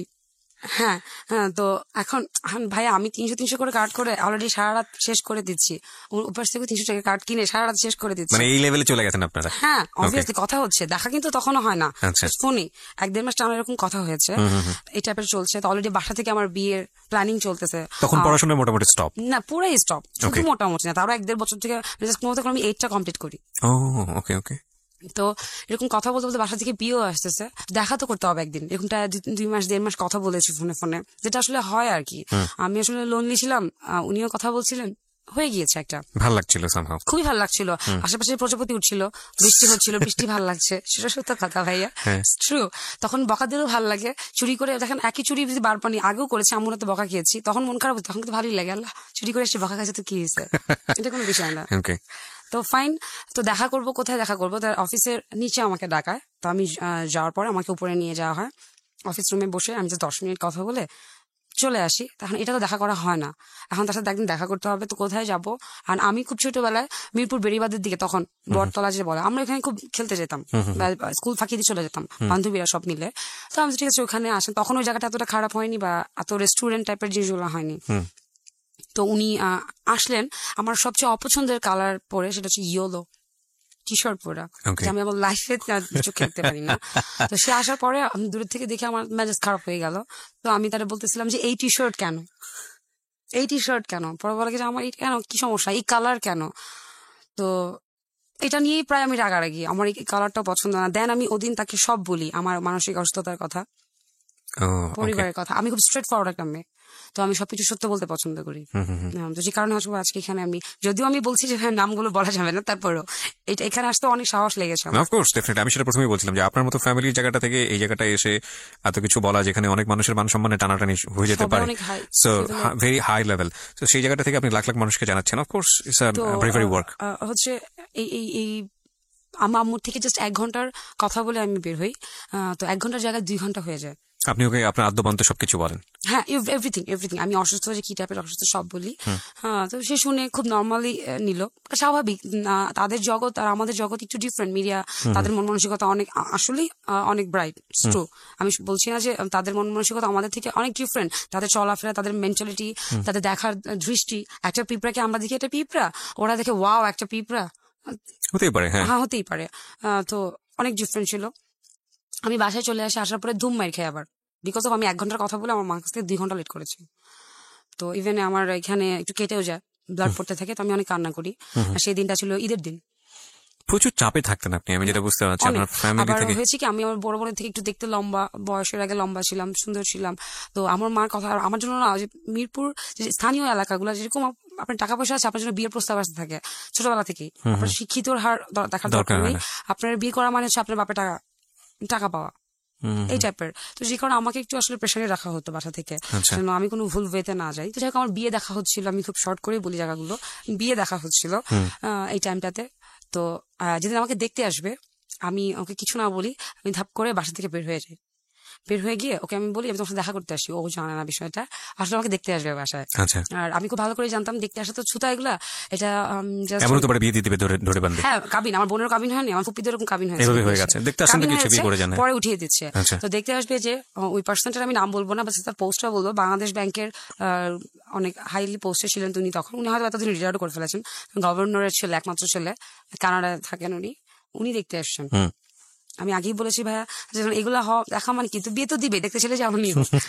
আর আমার তো হচ্ছে যে একই কথা, যে আমি ওদের পছন্দে বিয়ে করবো না, কারণ আমার বড় বোনের যে বিয়ে হয়েছে, হাজবেন্ড থেকে তার এজ ডিফারেন্স প্রায় 20 বছরের ডিফারেন্স। তো এরকম একটা এজ গ্যাপে বিয়ে হয়েছে। তো যে আসতেছে, সে অলরেডি কানাডায় কম্পিউটার সায়েন্স ইঞ্জিনিয়ারিং এ পড়াশোনা করছে, একমাত্র ছেলে, স্বাভাবিক আমার ছেলে তো বয়স এজই হবে। তো আমি ওকে ফোন দিই, আচ্ছা আমি ওকে বাসার নামে আমি ডাকতাম ওকে বিপু, ওর নামটা আসলে বিপু না, অনেক বড় কোনো একটা নাম, এটা বলাই যায়, বিপু ডাকতাম। আমি দেখা করতে আসি, হ্যাঁ আসো। তো এখন ভাই আমাকে সন্ধ্যায় দেখতে আসার কথা, আমি ঠিক আগের বাজার 10-15 মিনিট আগে কিছু না বলে বাসা থেকে বেরোয় যাই। আম্মুকে জাস্ট বলে আমি পার্সোনালি গিয়ে বুকলাকটা করে আসতেছি, বলে বেরোয় যে কোনো ব্যাগ ছাড়া, কোনো কাপড় চোপড় ছাড়া, কিছু না, জাস্ট আমি ওর সাথে দেখা করতে যাই। আমি ঘুরতেছি ফিরতেছি, আইসক্রিম খাচ্ছি, যে কাজটা আমি এতদিনে তার সাথে মাত্র আমি একদিন দেখা হয়েছিল, তার সাথে আমি সব বলেছি, এটুকুই যা, ঘুরছি ফিরছি, আইসক্রিম খাচ্ছি, রাত্রে 9:30 বাজে, তুমি বাসায় যাবা না? তখন আমি তাকে বলি যে আমাকে না দেখতে আসছে, আমি বাসায় যাবো না, আমি যদি যাই আমাকে বিয়ে দিয়ে দিবে। এখন বেচারাও তো বিপদে পড়েছে, জানা নাই শোনা নাই, এখন ধাপ করে মেয়ে বলছে আমি বাসায় যাবো না। তো তার ফ্রেন্ডদেরকে ফোন দেয়, তার ফ্রেন্ডরা বাসায় আসে, তারাও কোনো না কোনো তখন চ্যানেলে আছেন, বাট তারা কেউ বিয়ে করেনি, সদ্য তারা হয়তো অ্যাসিস্ট্যান্ট প্রডিউসার ঢুকেছেন, এই টাইপের। তো এখন তাকে ধাপ করে বলেছে, তারা তো বলেছে তো কেস খাবি, মামা 18 বছর হয়নি বিয়ের, তুই তো কেস খাবি। আমি বলছি আমি তো বাসায় যাবো না, কারণ ভাই আমি এটুকু জানি, আমি লাইফে প্রথম একজনকে ভালোবেসেছি। মানে আপনি তখন পর্যন্ত কি কথাবার্তা হয়েছে, ভালোবাসা আদান প্রদান? হ্যাঁ, তারপরে দেখা করতে গেলাম টি শার্ট, ওকে, অলরেডি ফোনেই চলছে, ফোনে মানে লাভ রিলেশনশিপ হয়ে গেছে দুজনের, এভরিথিং। জাস্ট ওই যে আমি শুটিং করেছি, একদিন একটু দেখা হয়েছে, তো তখন তার ওইভাবে দেখিনি, ডিরেক্টর প্রডিউসার আমার কি। তো এখন সে কোথায় যাবে অলরেডি। এই কথা বলতে বলতে আরেকটা সিম্পিথি আসলে কাজ করে, সেটা হচ্ছে যে ওর মা মারা যায় তার আমার এই ঘটনার 41 দিন আগে। ওকে, মানে আপনার এই বাড়ি থেকে বের হয়ে যাওয়ার 41 দিন আগে? হ্যাঁ, তার মা মারা যায়, সে মাত্র সদ্য তার আগের দিন তার বাড়ি থেকে বাসায় আসে, ঢাকায় আসে, মানে 40 করে, যেটা আমাদের কালচারে আছে আর কি। হ্যাঁ, তো তখন কান্নাকাটি হয়, তখন একটু বেশি ফোনে কথা, তখন তো শুধু সারা রাত না, দিন রাত 24 ঘন্টায় ফোনে কথা হচ্ছে আমাদের। তো এখন কোথায় যাবে? তারপরে তার একটা অলরেডি ফ্রেন্ডের বিয়ে হয়ে গেছে, অবভিয়াসলি তারা একটা সিনিয়র পর্যায়ে তারা। তো ওই বাসায় আমাকে নিয়ে গিয়ে রাখে এক রাত, অলরেডি আমার সব ফোন তো আমি বাসায় রেখে আসছি, যেটা ফোনে, কারণ আমি জানি যে আমি আজকে যদি ফিরে আমাকে বিয়ে দিয়ে দিবে, এখন কোন আঙ্কেলের সাথে বিয়ে দিবে না কোন ভাইয়ের সাথে বিয়ে দিবে সেটা আমি জানি না, ওই লোক যে আমাকে বুঝবে। আসলে আমি এতগুলা বছর ছোটবেলা থেকে শুধু একটা জিনিস খুঁজছিলাম, কেউ আমাকে বুঝুক, এটা হোক আমার মা, হোক আমার বাবা, হোক আমার ভাই বোন, হোক আমার ফ্রেন্ড, আমাকে কেউ বুঝুক। তো আমার কাছে মনে হচ্ছিল সেই পার্সনটা আমাকে বোঝে, কারণ প্রথম কেউ আমার এত কাছাকাছি এসে কথা বলছে। তো এক রাত অলরেডি পার হয়ে যায়, আমার বাবা মা কাকে ফোন দিবে, ফোন তো কাছে, অবভিয়াসলি থানায় যেতে পারে না তারা, কারণ ফ্যামিলি স্ট্যাটাস, মান সম্মান, অবস্থা খুবই খারাপ ছিল আমার বাবার। এক রাত যায়, এক রাত আমি আন্টির সাথে ঘুমাই, ওই যে আন্টির বাসায় নিয়ে যাওয়া হয় তার ছেলের সাথে, তার ছেলে অলরেডি ম্যারিড। তো আন্টির সাথে ঘুমাই, পরের দিন হচ্ছে বিয়ে হয়, কাবিন 1 লাখ টাকা কাবিন করা। দাঁড়ান, মানে বিয়ে হয় মানে বিপুকে আপনি বিয়ে করলেন? হ্যাঁ, ওই আন্টি বিয়ে দেয় পরের দিন সকালে। কেন সে মেনে নিয়েছিলাম কিছুক্ষণ পরে বললেই বুঝবেন যে আসলে কেন সে মেনে নিয়েছিল। আমি তো আমার বোনের বাসায় বেড়াতে যেতাম না, তো আমি আসলে জানি না বিয়ে ওয়ার্ডটার মিনিংটা কত বিশাল, একটা মানুষের লাইফ চেঞ্জ হয়ে যেতে পারে। আমার কথা আসলে আমি বাসায় যাবো না, সো বিয়ে ইটস পারফেক্ট। দেন আমার কাজের দিকে এনে বিয়ে করা হয়। তো এখন বিয়ের পরে কি করবো, আমি তাকে তখনও চেয়ে দিচ্ছি যে তুমি তোমার মতো যাও, আমি আমার বাসায় যাই। বিয়েটা তো আর হবে না, সে ভেঙে গেছে, আমি বাসাকে আবুকে বলবো বিয়ে করে ফেলছি, তাতে আমার কোনো ছেলের সাথে আমাকে বিয়ে দিবে না। আপনি চিন্তা করেন, তখন আমার মাথায় বিয়ের জিনিসটা ঢুকছে না।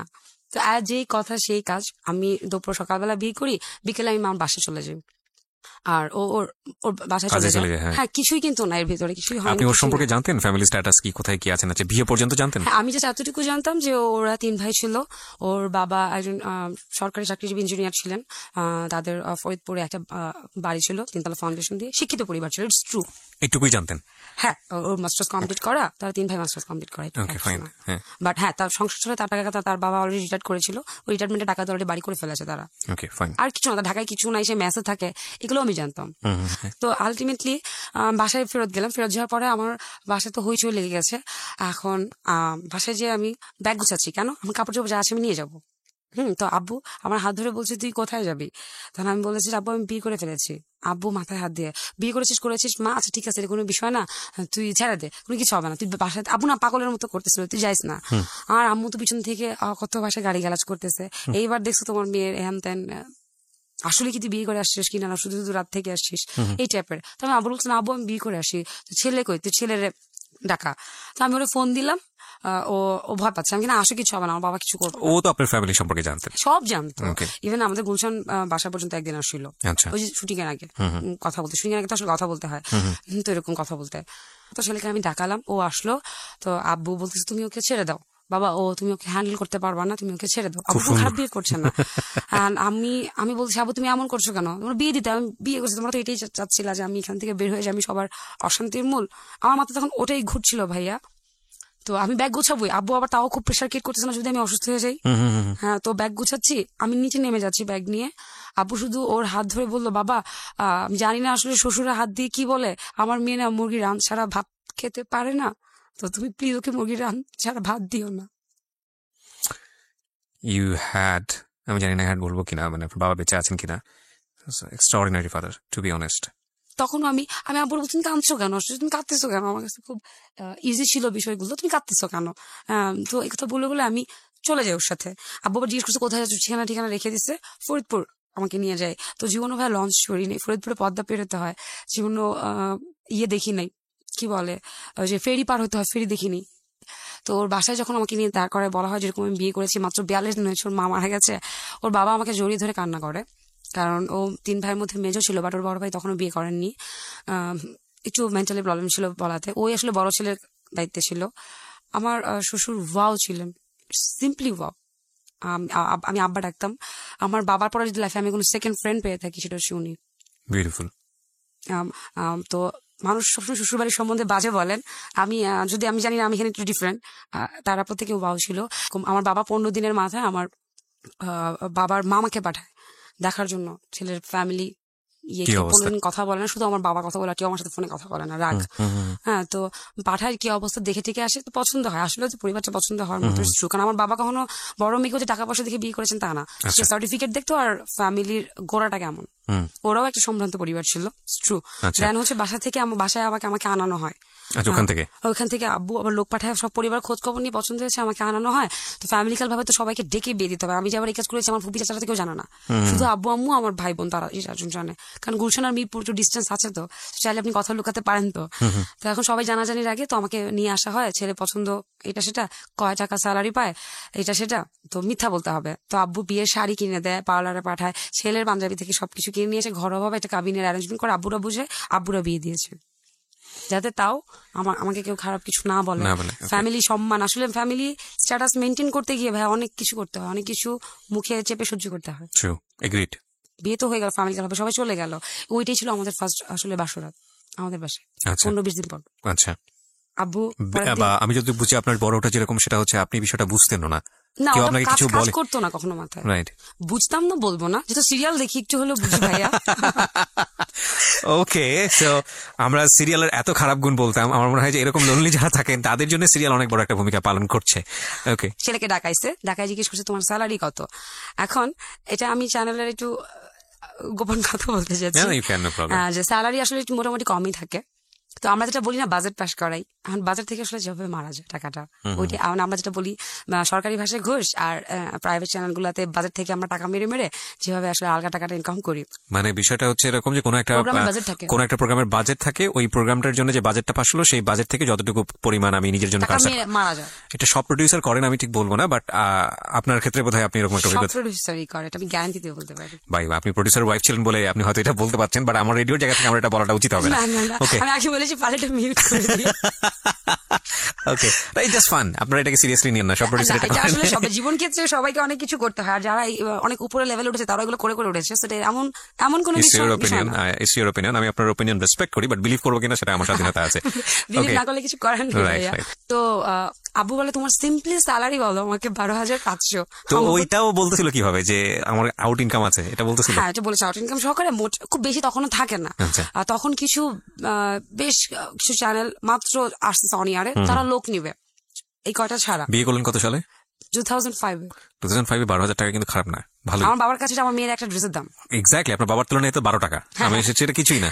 তো আমার বাবা বলছে তুমি আমার মেয়ের একটা ড্রেসের দাম কত তুমি জানো? ওর আপ টু বটম তোমার 2 মাসের স্যালারি লাগবে। তো তুমি ওকে বিয়ে করলে, তুমি এগুলো জানতা না? হ্যাঁ জানতাম। তাহলে তুমি ওকে বিয়ে করেছো? ও জেনে আসছে আমার কাছে, ওর সে ছিল। তো আমি একটা চ্যানেলে অলরেডি ইন্টারভিউ দিয়েছি, আমার জবটা মেবি হয়ে যাবে, তো হয়ে গেলে আলহামদুলিল্লাহ বেটার কিছু হবে। ওর সে ছিল।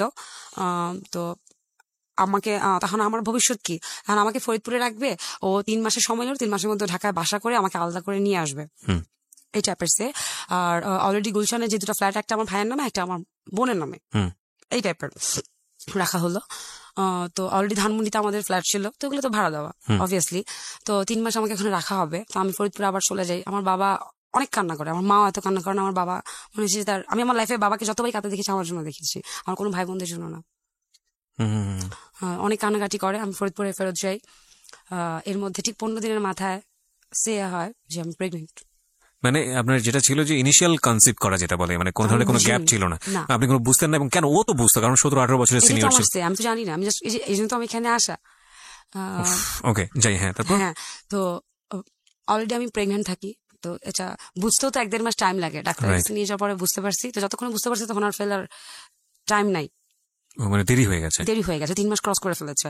হ্যাঁ, তো এটা আমার আব্বু আম্মুকে যখন জানাই, আমার আব্বু হিউজ কান্নাকাটি করেছে, তুই তো মরে যাবি, তো তোকে ঢাকায় নিয়ে আসতে বল, ঢাকায় নিয়ে আসতে বল, এই টাইপের। তো আমার বার্থডে থাকে, আমার এখনো মনে আছে ভাই, ওই 3 মাস আমি অনেক কষ্ট দেখেছি খাওয়া দাওয়ার। আমি ওর দোষ দিব না, কারণ আপনি জেনে শুনে এসেছেন। না, আমি খাবারের কোয়ালিটি জেনে আসিনি, স্যালারি জেনে এসে। ঢাকা ভাজা ছিল কিনা সেটা ঢাকার শহরে কি আছে না আছে সেটা জেনে এসেছি, এত কিছু না। ওকে, হ্যাঁ বলেন তারপর। তো আমার ওজন 45 হয়ে যায় প্রেগনেন্ট অবস্থাতে। আচ্ছা, প্রেগনেন্ট অবস্থাতে 45 তো কিছুই না তাহলে। আমি এরকম শুকনো ছিলাম, খুবই খারাপ অবস্থা হয়ে যায়। তো আমি যখন ঢাকায় আসার জন্য ও প্রেশার দিচ্ছিল আব্বুরা, ও আমাকে আনবে না। তো পরে বাবাই প্রথম তার সাথে রাগ করে, বিহেভ করে কথা বলে, ফোন করে, তুমি যদি আমার মেয়েকে না নিয়ে আসো তাহলে আমি আমার মেয়েকে কিন্তু আনাবো সাথে তোমাকে পুলিশে ধরবো, তুমি আমার মেয়েকে আমার কাছে এনে দিচ্ছ না কেন? আব্বু অস্থির হয়ে যাচ্ছিল। প্রেগনেন্ট আমার মেয়ে, শাশুড়ি নাই, যে ননটা রান্না করতেছে, তারও বয়স 16-17 বছর, তারও বিয়ে হয়নি। Difficult situation. হ্যাঁ, শ্বশুর ছেলে মানুষ কি বুঝে, তারা কি খেতে পছন্দ করে এরকম। তো আমার বার্থডে ছিল 21শে জুন, 12 ঘন্টা রাত 12 ঘন্টা দিন, এই একটা দিনই হয় 365 দিনে। তো আমি 21শে জুনের দিন আমার দেবরকে সাথে নিয়ে বাসায় আসে। আমার দেবর অলরেডি তখন মাস্টার্স কমপ্লিট করা, অনেক এজে বড় তারা, বাট আমি অনেক তুই করে বলতাম, অনেক ফ্রেন্ডলি রিলেশন ছিল। আমাকে অনেক বলতো তুই আমাকে আপনি করে বল, আমি ওরা বলতাম তুই যা ফর দেবর তো সর, ওই টাইপের। তো 21শে জুন আমার বাসায় আসি, আমি এসে দেখি আমার বাবা না বলে আসি, সারপ্রাইজ ছিল এটা, না বলে ঢাকায় চলে আসি, ওকে নিয়ে আসি, বাট আব্বুকে জানাই যে আমি আজকে আসতেছি। এসে আমি সোজা বাসায় ঢুকে দেখি যে আমার বাবা আমার বেডরুমে, আমি যে জায়গাটায় ঘুমাই ঠিক সেই জায়গাটায় বিছানায় এরকম উঠে শুয়ে আছে। আচ্ছা আচ্ছা। এবং প্রতিদিন উনি সন্ধ্যা পর্যন্ত এখানেই শুয়ে থাকেন, সন্ধ্যার পরে তার বেডরুমে আসে। তো আমাকে দেখে আমার বাবা কান্না করে দেয়, বিকজ অফ আমার শরীর স্বাস্থ্যের, আমার ড্রেসের কোয়ালিটি এগুলা দেখে। আর আম্মু, ওই প্রথম আমি বুঝেছিলাম আম্মু আমাকে আদর করে, আম্মু মিস করেছে স্বাভাবিকভাবেই। আম্মু দেখি কান্নাকাটি শুরু করছিল, চিল্লাপাল্লা উল্টা, ওই যে তখন রাগ করতেছিল, ফকির নিয়ে গেছে বিয়ে বসছিস, কি অবস্থা করছে, আমার মেয়ে না খায় মারা ফেলতেছে, এটা বলতেছে, সে কাঁদতেছে, কিন্তু সে কিন্তু আমার নামে বদনাম করতেছে। এখন বুঝছিস কোথায় গিয়ে বিয়ে পড়ছিস, সে কাঁদতেছে, আমি দেখতেছি আমার মা আমার জন্য কাঁদতেছে, কিন্তু আমাকে বকতেছে। এই প্রথম বুঝছি যে সে আসলে আমাকে আদর করে। আমি ভুল শাসনটাতে আমি ভুল বুঝেছি। রাইট। আমি এটাও বলতে চাই প্রত্যেকটা সন্তানদের কাছে, প্রত্যেকটা বাবা মার কাছে যেভাবে বলতে চাই যে সবাইকে একভাবে ট্রিট করবেন না, প্রত্যেক সন্তানদের কাছেও বলতে চাই বাবা মার আসলে ভালোই চায়। রাইট। হয়তো ওই রাগারাগি করেন, কিন্তু রাগারাগিটাই Way টা আসলে different হওয়া বইটাই উচিত। ডিফারেন্ট। Right right. তো তখন আব্বু সাথে সাথে হাফিজুর রহমান বাংলাদেশ গাইনির যে হেড, তার কাছে আমাকে নিয়ে যে ডাক্তার দেখায়। তো তাকে বলেছে তোমার 3 মাস লাগবে না, তুমি বাসা নিবা কি নিবা জানি না, আমার মেয়েকে আমি ডেলিভারির আগে এখান থেকে যেতে দিব না। তো আমি আব্বুর কাছে থাকতে থাকি, ও সপ্তাহে শুক্র শনি এখানে এসে থাকে, বাকি দিন চলে যায়। দেন ধানমন্ডিতে 2 নম্বরে আমার ফ্ল্যাট রেডি করা হলো। আব্বু ভাড়ার বাসায় তার মেয়েকে দিবে না, যেটা কাজের মেয়ে রেডি করা হলো। তো আমার বেবি হয়েছে পরের বছরই 2006 ডিসেম্বরের 8 তারিখে। মানে বেবিটা ছিল আপনাদের? হ্যাঁ, ছেলে বাহ, ছিল। মাশাআল্লাহ। হ্যাঁ। আমি তো ভাই পালতে পারি না, আমার বাবা মা দুজন মাঝখানে নিয়ে ঘুমায়, আমি আমার বেডরুমে ঘুমাই। So at least you got your family back. না, আমি আমার বাবা মার সাথে থাকতেছি, মাত্র হয় না 40 দিন তো পার করতে হয়। রাইট। এখন বাবা মা দুজন তাদের নাতিকে মাঝখানে নিয়ে ঘুমাচ্ছে ছেলে মেয়ের মতো। আম্মু পালছে, কারণ ইমেচিউর চাইল্ড ছিল, 8 মাসে হয়ে গেছে। খুবই স্বাভাবিক, খুবই স্বাভাবিক। হ্যাঁ। তো ওকে এভাবে কোলে নেওয়া লাগতো। ওর মানে 1 কেজিও হয় নাই, ওহো। পয়েন্ট সামথিং তার গ্রাম ছিল, পাউন্ড ছিল। তো এইটুক ছিল, তাকে এইভাবে রাখতে হতো। তো এই জন্য আম্মু আব্বু দুজনের মাঝখানে রাখতো, তাদের সন্তানের মতো। আমি আমার রুমে নাক লিখে ঘুমাতাম এসি ছেড়া। বুঝতেনি না আসলে, মাথায় বুঝতাম না আসলে বাবা মা। তো আমি আমার ফ্ল্যাটে চলে যাই, তো আব্বু দুটো কাজের লোক রেডি করে দিয়ে দেয়। আমার মেয়ে রান্না করতে পারে না, একটা বাবুর্চি একটা ঘরের কাজ করবে। আমার মেয়েকে দিয়ে রান্না করানো যাবে না, কাজের লোকের বেতন আব্বু দিয়ে দিবে উইথ কার। আমার এখন মনে আছে 17.5 লাখ টাকা দিয়ে জি করলা কার আমাকে কিনে দেওয়া হয়, উইথ ফার্নিচার সহ, কার সহ, জামাই সহ আমাকে ফ্ল্যাটাতে প্রথম উঠায় দেওয়া হয়, আচ্ছা। উইথ কাজের লোক। বিপুর কি কোনো আপত্তি ছিল এই বিষয়গুলো নিয়ে? কোনো কিছুতে না, শুধু বলতো কি দরকার ছিল তোমার আব্বুগুলো পাঠায় আমাকে ছোট করতেছে, জাস্ট বলার দরকার বলার ছিল। Okay fine. ভাইয়া এখন মানুষ টর্চার করে যৌতুকের জন্য, কখন যখন তার চাহিদা বলা লাগে, তো বলতেই হচ্ছিল, বলার আগে সবকিছু পেয়ে যায়। সব পেয়ে যাচ্ছিল। তো আমি ধানমন্ডিতে থাকতে থাকি, আমার কাজিনের বিয়ে হয়, ওখানে যাই আমি কাজিনের এখানে মিরপুর আমার ফুপির বাড়িতে। কাজিন মেয়েদেরকে রেখে আমার বাচ্চা কিনে আম্মুকে আমরা সবাই যাই। তো একদিন থাকি ওখানে, থাকার পরে পরের দিন বাসায় আসি। তো পরের দিন সারাদিন কিন্তু আমি না খাওয়া, হুই হুল্লোড় দৌড়াদৌড়িতে, তো আমি না খাওয়া। তো বাসায় এসে খাবো, ধানমন্ডিতে বাসায় এসে আমি কাজের মেয়ে বললাম যে আমার একটু ভাত দাও। আমি কিন্তু অনেক ভাত খাতর, না এখনো, সকালে ভাত খাই, দুপুরে ভাত খাই, রাত্রে ভাত খাই, ভাত ছাড়া আমি বাঁচতে পারি না, পরিমাণ কম খাই যে কারণে মোটা হই না। ওকে। আমি বাসায় আসার পর যখন আমি ভাত খাবো, ভাত মা খাচ্ছি, আমি ভাতটা মা খাচ্ছি, আমি কাজের মেয়ে বলছে আপু আমি আপনাকে একটা কথা বলবো। হ্যাঁ বল। বলে ভাইয়া জাস্ট খালি ফার্স্ট লাইনটা মুখে নিবো, এর মধ্যে কাজের মেয়ে পাশ থেকে আমাকে বলে আপু ভাইয়া না কালকে রাতে আমার রুমে আসছিল। তো আমি বললাম যে কি বলছো আমি বুঝিনি, আবার বলো তো কথাটা। তো সে আমাকে বলতেছে যে আপু ভাইয়া আমার রুমে আসছে। আমি কি হ্যাঁ আসতে পারে তো, কারণ আমি আমাদের 14 গোষ্ঠীর ভিতরে না ভাই, আমি আমার আশেপাশে তো কখনো এই টাইপের কথা শুনিনি। আচ্ছা। বলার পরে আমার না, আমি তখন একটা কথা ওকে পাল্টা কোশ্চেন করি যে তোমার গায়ে টাচ করেছে, বলে কি না আপু উনি এসে কয়েকবার প্রস্তাব দিয়েছে। তো আমার তখনও পর্যন্ত ভাই চিন্তা, কারণ আমার মানে মন মানসিকতা, আমি ওকে বলছি তুমি ওর সামনে বলতে পারবা, যদি ওর সামনে দাঁড়িয়ে বলে তাহলে তো বুঝবো কথাটা সত্য, দুজনকে হ্যাঁ। তখন বলে হ্যাঁ পারবো। আমি তুমি শিওর তো? পরে যদি মিথ্যা করিস তাহলে কিন্তু আমি তো চড়া দাঁত ফালা দিব। তখন কিন্তু আমি মেয়েটাকে কোনো বকাবকি করিনি, কারণ আমি আসলে কি শুনলাম, কিভাবে হ্যান্ডেল করবো ফ্যামিলিকেও জানাইনি, কারণ নিজের পছন্দে বিয়ে তো একটা তো নাক থাকেই ভাই। এমনিতে ফ্যামিলির অ্যাগেন্স্টে গিয়ে বিয়ে করেছি, ফ্যামিলির ঝামেলার কারণে অ্যাগেন্স্টে গিয়েছি, ফ্যামিলিকে তো বলা যাবে না। আমি আগে কুল হলাম, আমার হাত পা কাঁপতেছে, আমি খাইতে পারিনি, ভাত ছড়াই দিল। ও আসছে রাত্রে 11:30 কি 12টার দিকে, ওদের টাইমিং কিন্তু উল্টা পুল্টা থাকে, ঠিক থাকে না। আসার পরে আমি খুব ভদ্রভাবে ভাত খেলাম। ওর আবার আসার পরে 1-1.5 ঘন্টা রেস্ট দেওয়া লাগে, দেন ভাত খায়। তারপরে হচ্ছে ফুটবল খেলা দেখে 1-1.5 ঘন্টা, ওর মাঝখানে চা খাবে। তারপরে রাতে 2:30-3টা কোনো ঘুমাইতে পারতাম না। আর আমার বাবার বাড়িতে রাতে 10:30 11টার মধ্যে সব ঘুমিয়ে যায়। তো ও ভাতটা খাওয়ার পর এসে বসে জানাচ্ছে আমি একটা কথা বলবো তোমাকে। হ্যাঁ বলো। তো আমি তাসলিমা একটু এদিকে আয়, কাজের মেয়েটার নাম ছিল তাসলিমা, একটু এদিকে আয়, দরকার আছে একটু রুমে আয়। তো রুমে আসলো, 2টা কাজের লোক, একটা কিন্তু জানে না আবার এই কাহিনী হয়েছে যে আরেকটার সম্বন্ধে। তাসলিমার বয়স কত ছিল? একই এজের আমরা, আপনার একই এজের ছিলেন? 1-1.5 বছর ছোট ছিল, অনেক সুন্দরী ছিল। তো যেটা কাজের লোক, তো আরেকটা ওর থেকে একটু ছোট ছিল, বাট কাজের লোকগুলো দিত আমার ফুপ্পি। তো এখন এই জিনিসটা আমার ফুপ্পিও তো জানতে পারে, ও যখন চলে যাবে ও কেন গেল, আমার ফুপ্পির কাছে যাইতে হয়, দিয়ে আসি, দেন ফুপ্পি একটা কাজের লোক তাদেরকে আবার দিয়ে আসে বাড়িতে। আমার মাথায় তখন সব এগুলা ঘুরতেছে। তো দুজন, আমি শিওর ছিলাম কথাটা মিথ্যা হবে, 100% মিথ্যা হবে, এবং আপনি বের করে দিবেন। হ্যাঁ। তো আমি বেডরুমে দরজাটা লাগিয়ে দুজনকে একসাথে করে আমি তাসলিমা কি হয়েছে বল। ও মাটিতে বসে, তো ও বিছানায় বসে, ও তাকিয়ে আছে। হ্যাঁ কি হয়েছে, কি ওকে ডাকছো কেন বেডরুমে? আমি কি হয়েছে কালকে রাত্রেবেলা আমার সামনে একটু বলতো, আমি বুঝিনি। ভাইয়া আমার রুমে গেছে। আমি কি ভাইয়া তোমার রুমে গেছে মানে? ভাইয়া আমার সাথে থাকতে চাইছে। আমি কি থাকতে চাইছে মানে কি? ও তো আর ইংলিশে সেক্স বলতে পারতেছে না, এটা ওয়ার্ডও জানেও না। ভাইয়া আমার লোকে শুইতে চাইছে, জামাই বউ যা করে তা করতে চাইছে। আমি ওর দিকে তাকাইছি, ও ও খালি কাজী মেয়েটাকে বলছে তুই রুম থেকে বেরো, অলরেডি তুই তো চলে আসে, যেখানে আমি ওর মুখে কোনোদিন তুই শুনি নাই ভাইয়া। কাজী মেয়েকে বলছে তুই রুম থেকে বেরো, আমি ওরা বলতেছি রুম থেকে বের হবে কেন, ওটা তো একটা অ্যাপার্টমেন্ট ফ্ল্যাট বাড়ি, ওটা তো একটা সমাজ ভাইয়া। তো আমি বলছি ও রুম থেকে বের হবে কেন, আগে বলো আমাকে কি ও যা বলছে এটা সত্য কিনা, তুই রুম থেকে বের হ, তুই বের হয় রুম থেকে এমন করতেছে। ও বের হয়ে গেল, দরজা লাগালাম আমি, কি হয়েছে আমাকে বলো, কি সমস্যা। ও ধাপাধাপ দাঁড়ালো ভাই, দাঁড়ায় প্যান্ট চেঞ্জ করতেছে, ধাপাধাপ শার্ট চেঞ্জ করতেছে, মানি ব্যাগ। আমি কোথায় যাচ্ছ, উত্তরটা দিয়ে যাও, কি হয়েছে, এটা কি সত্য না মিথ্যা। আমি ওরে বারবার বাধা দিচ্ছি, তুমি যাইতে পারবা না, যাইতে পারবা না। ওদের আমাকে ধাক্কা দিল, আমি গেছিলাম ওপরে গিয়ে পড়লাম, বের হয়ে গেল, উত্তর না দিই। রাত্রের অলরেডি তখন 1টা বাজে। তো ও বের হয়ে গেল বাসা থেকে, তো বের হয়ে গেছে। আমি আমি আমার তো ওয়েট করে কান্না করা মানে ছাড়া- ওই সময়টা থেকে আপনি ওকে চার্জ করছিলেন, আপনি রেগে আমি যাচ্ছিলেন তো খুব? বলছি কি হয়েছে, কথাটা কি সত্যি কিনা আমাকে বলো। ওকে চার্জ করার অপশন কেউ তো ধাপ করে উঠলো ভাইয়া, প্যান্ট চেঞ্জ করতেছে। এর আগে কি আপনাদের ওই ধরনের কোনো ঝগড়াঝাটি হতো? না না, কখনোই না, এরকম কোনো সিম্পাটি হয়নি আমাদের ভিতরে, কখনো টাকা পয়সা নিয়ে ঝগড়া লাগে নাই। ওকে। আর আমি খালি ওকে জিজ্ঞেস করছিলাম একটা কোশ্চেন, এটা কি সত্য কিনা, তুমি কথা বলছো না কেন, তুমি রেডি হচ্ছ কেন, তুমি বের হয়ে যাচ্ছ কেন। তারপর খুব জোরও শাউট করছি না, আমার ছেলে পাশের রুমে ঘুমাচ্ছে। ও তারপরে বের হয়ে গেল, আমাকে ধাক্কাটা দিয়ে আমি বিছানায় জাস্ট পড়ে গেলাম। ও আসলে ধাক্কা দিচ্ছে আমাকে সরানোর জন্য সামনে থেকে, নট মারার উদ্দেশ্যে, আমি এখন সত্য বলবো। বিছানায় পড়ে গেলাম, ও চলে গেল বের হয়ে। এখন আমি যে দরজা লাগে রুমে কান্না করা ছাড়া, ওয়েট করা ছাড়া আমার তো কোনো অপশন নাই। সে ভোর 6টার সময় আমাকে ফোন দিল, খুব স্বাভাবিক, রাতের বেলা তো অফিস গুলো খোলাই থাকে, চ্যানেলের এডিট কারণ করা বুঝতে পেরেছি, হ্যাঁ, ওখানে গিয়ে অফিসে কাজ করে। এখন আমি ওকে ফোন দিয়ে ফোন ধরে না, সকাল 6টার সময় সে আমাকে ফোন দিল, ফোন দিয়ে বলতেছে আমি সরি, ভুল হয়ে গেছে। আমি কি ভুল হয়ে গেছে, আমি বাসায় আসি তারপরে তোমার সাথে কথা বলি, তুমি রাগ করো না, চিৎকার করো না। আমি আচ্ছা ঠিক আছে, তুমি বাসায় আসো। তো বাসায় আসলো, ও আমাকে আমি বিছানায় বসা, ও আমাকে আমার সামনে বসে মাথা নিচু করে বলতেছে যে আমার ভুল হয়ে গেছে, আসলে তুমিও বাসায় ছিল না, আমার না ভুল হয়ে গেছে, আমার আর কখনো এরকম হবে না, অ্যাক্সিডেন্টলি আমার ভুল হয়ে গেছে, আমি তো আসলে কিছু করিনি, ওকে প্রস্তাবই দিয়েছি। ভাই আমি মেনে নিলাম যে আসলে ভুল হয়ে গেছে, হি ফিল সরি। ওকে ওকে অ্যাক্সিডেন্টলি, পুরুষ মানুষ, আমি ধরেই নিয়েছি পুরুষ মানুষ, ফাইন। আমি কিন্তু মাথায় এত মানে লজিক্যালি এটা চিন্তা করে বলি নাই যে আমি আজকে যদি কাজটা করতাম তুমি কি করতা, এগুলো কিছুই না। ও বললো ভুল হয়ে গেছে, ফাইন, ভুল হতেই পারে, বাট একটা জিনিস শিওর হলাম যে বাসায় রাতে বাইরে থাকা যাবে না। পর আমার ভিতরে ভয়টা ঢুকে গেল, ওই যে আমি একদিন ফুপির বাসায় ছিলাম, ওকে। তো এরকম 10-15 দিন গেল। এখন আম্মুর কাছে আবার আপনি কাজের মেয়ের ক্ষেত্রে কি করলেন, ওকে বের করে দিলেন বাসা না, থেকে? ও তো ট্রু বলেছে, মিথ্যা বলে আমাকে বের করতাম, ও তো থাকতে দেয় নাই।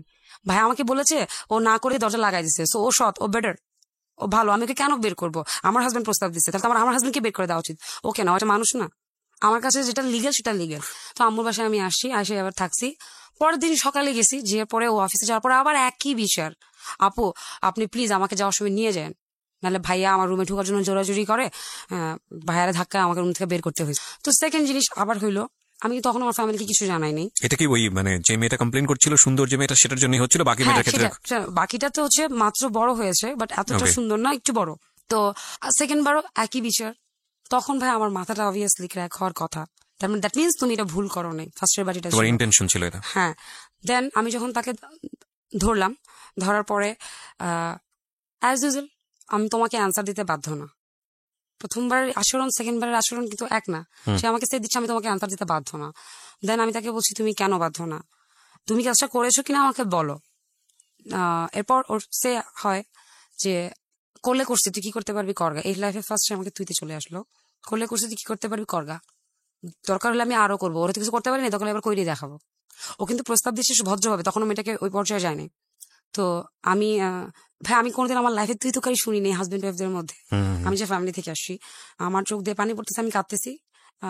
তো তারপর থেকে তার বিহেভিয়ার আমার সাথে একটু ডিফারেন্ট হওয়া শুরু করলো। তো এরপরের বার থেকে যখনই বাবার বাড়িতে যেতাম, সহজে যেতাম না, কিলো দিনে দিনে ব্যাক করতাম।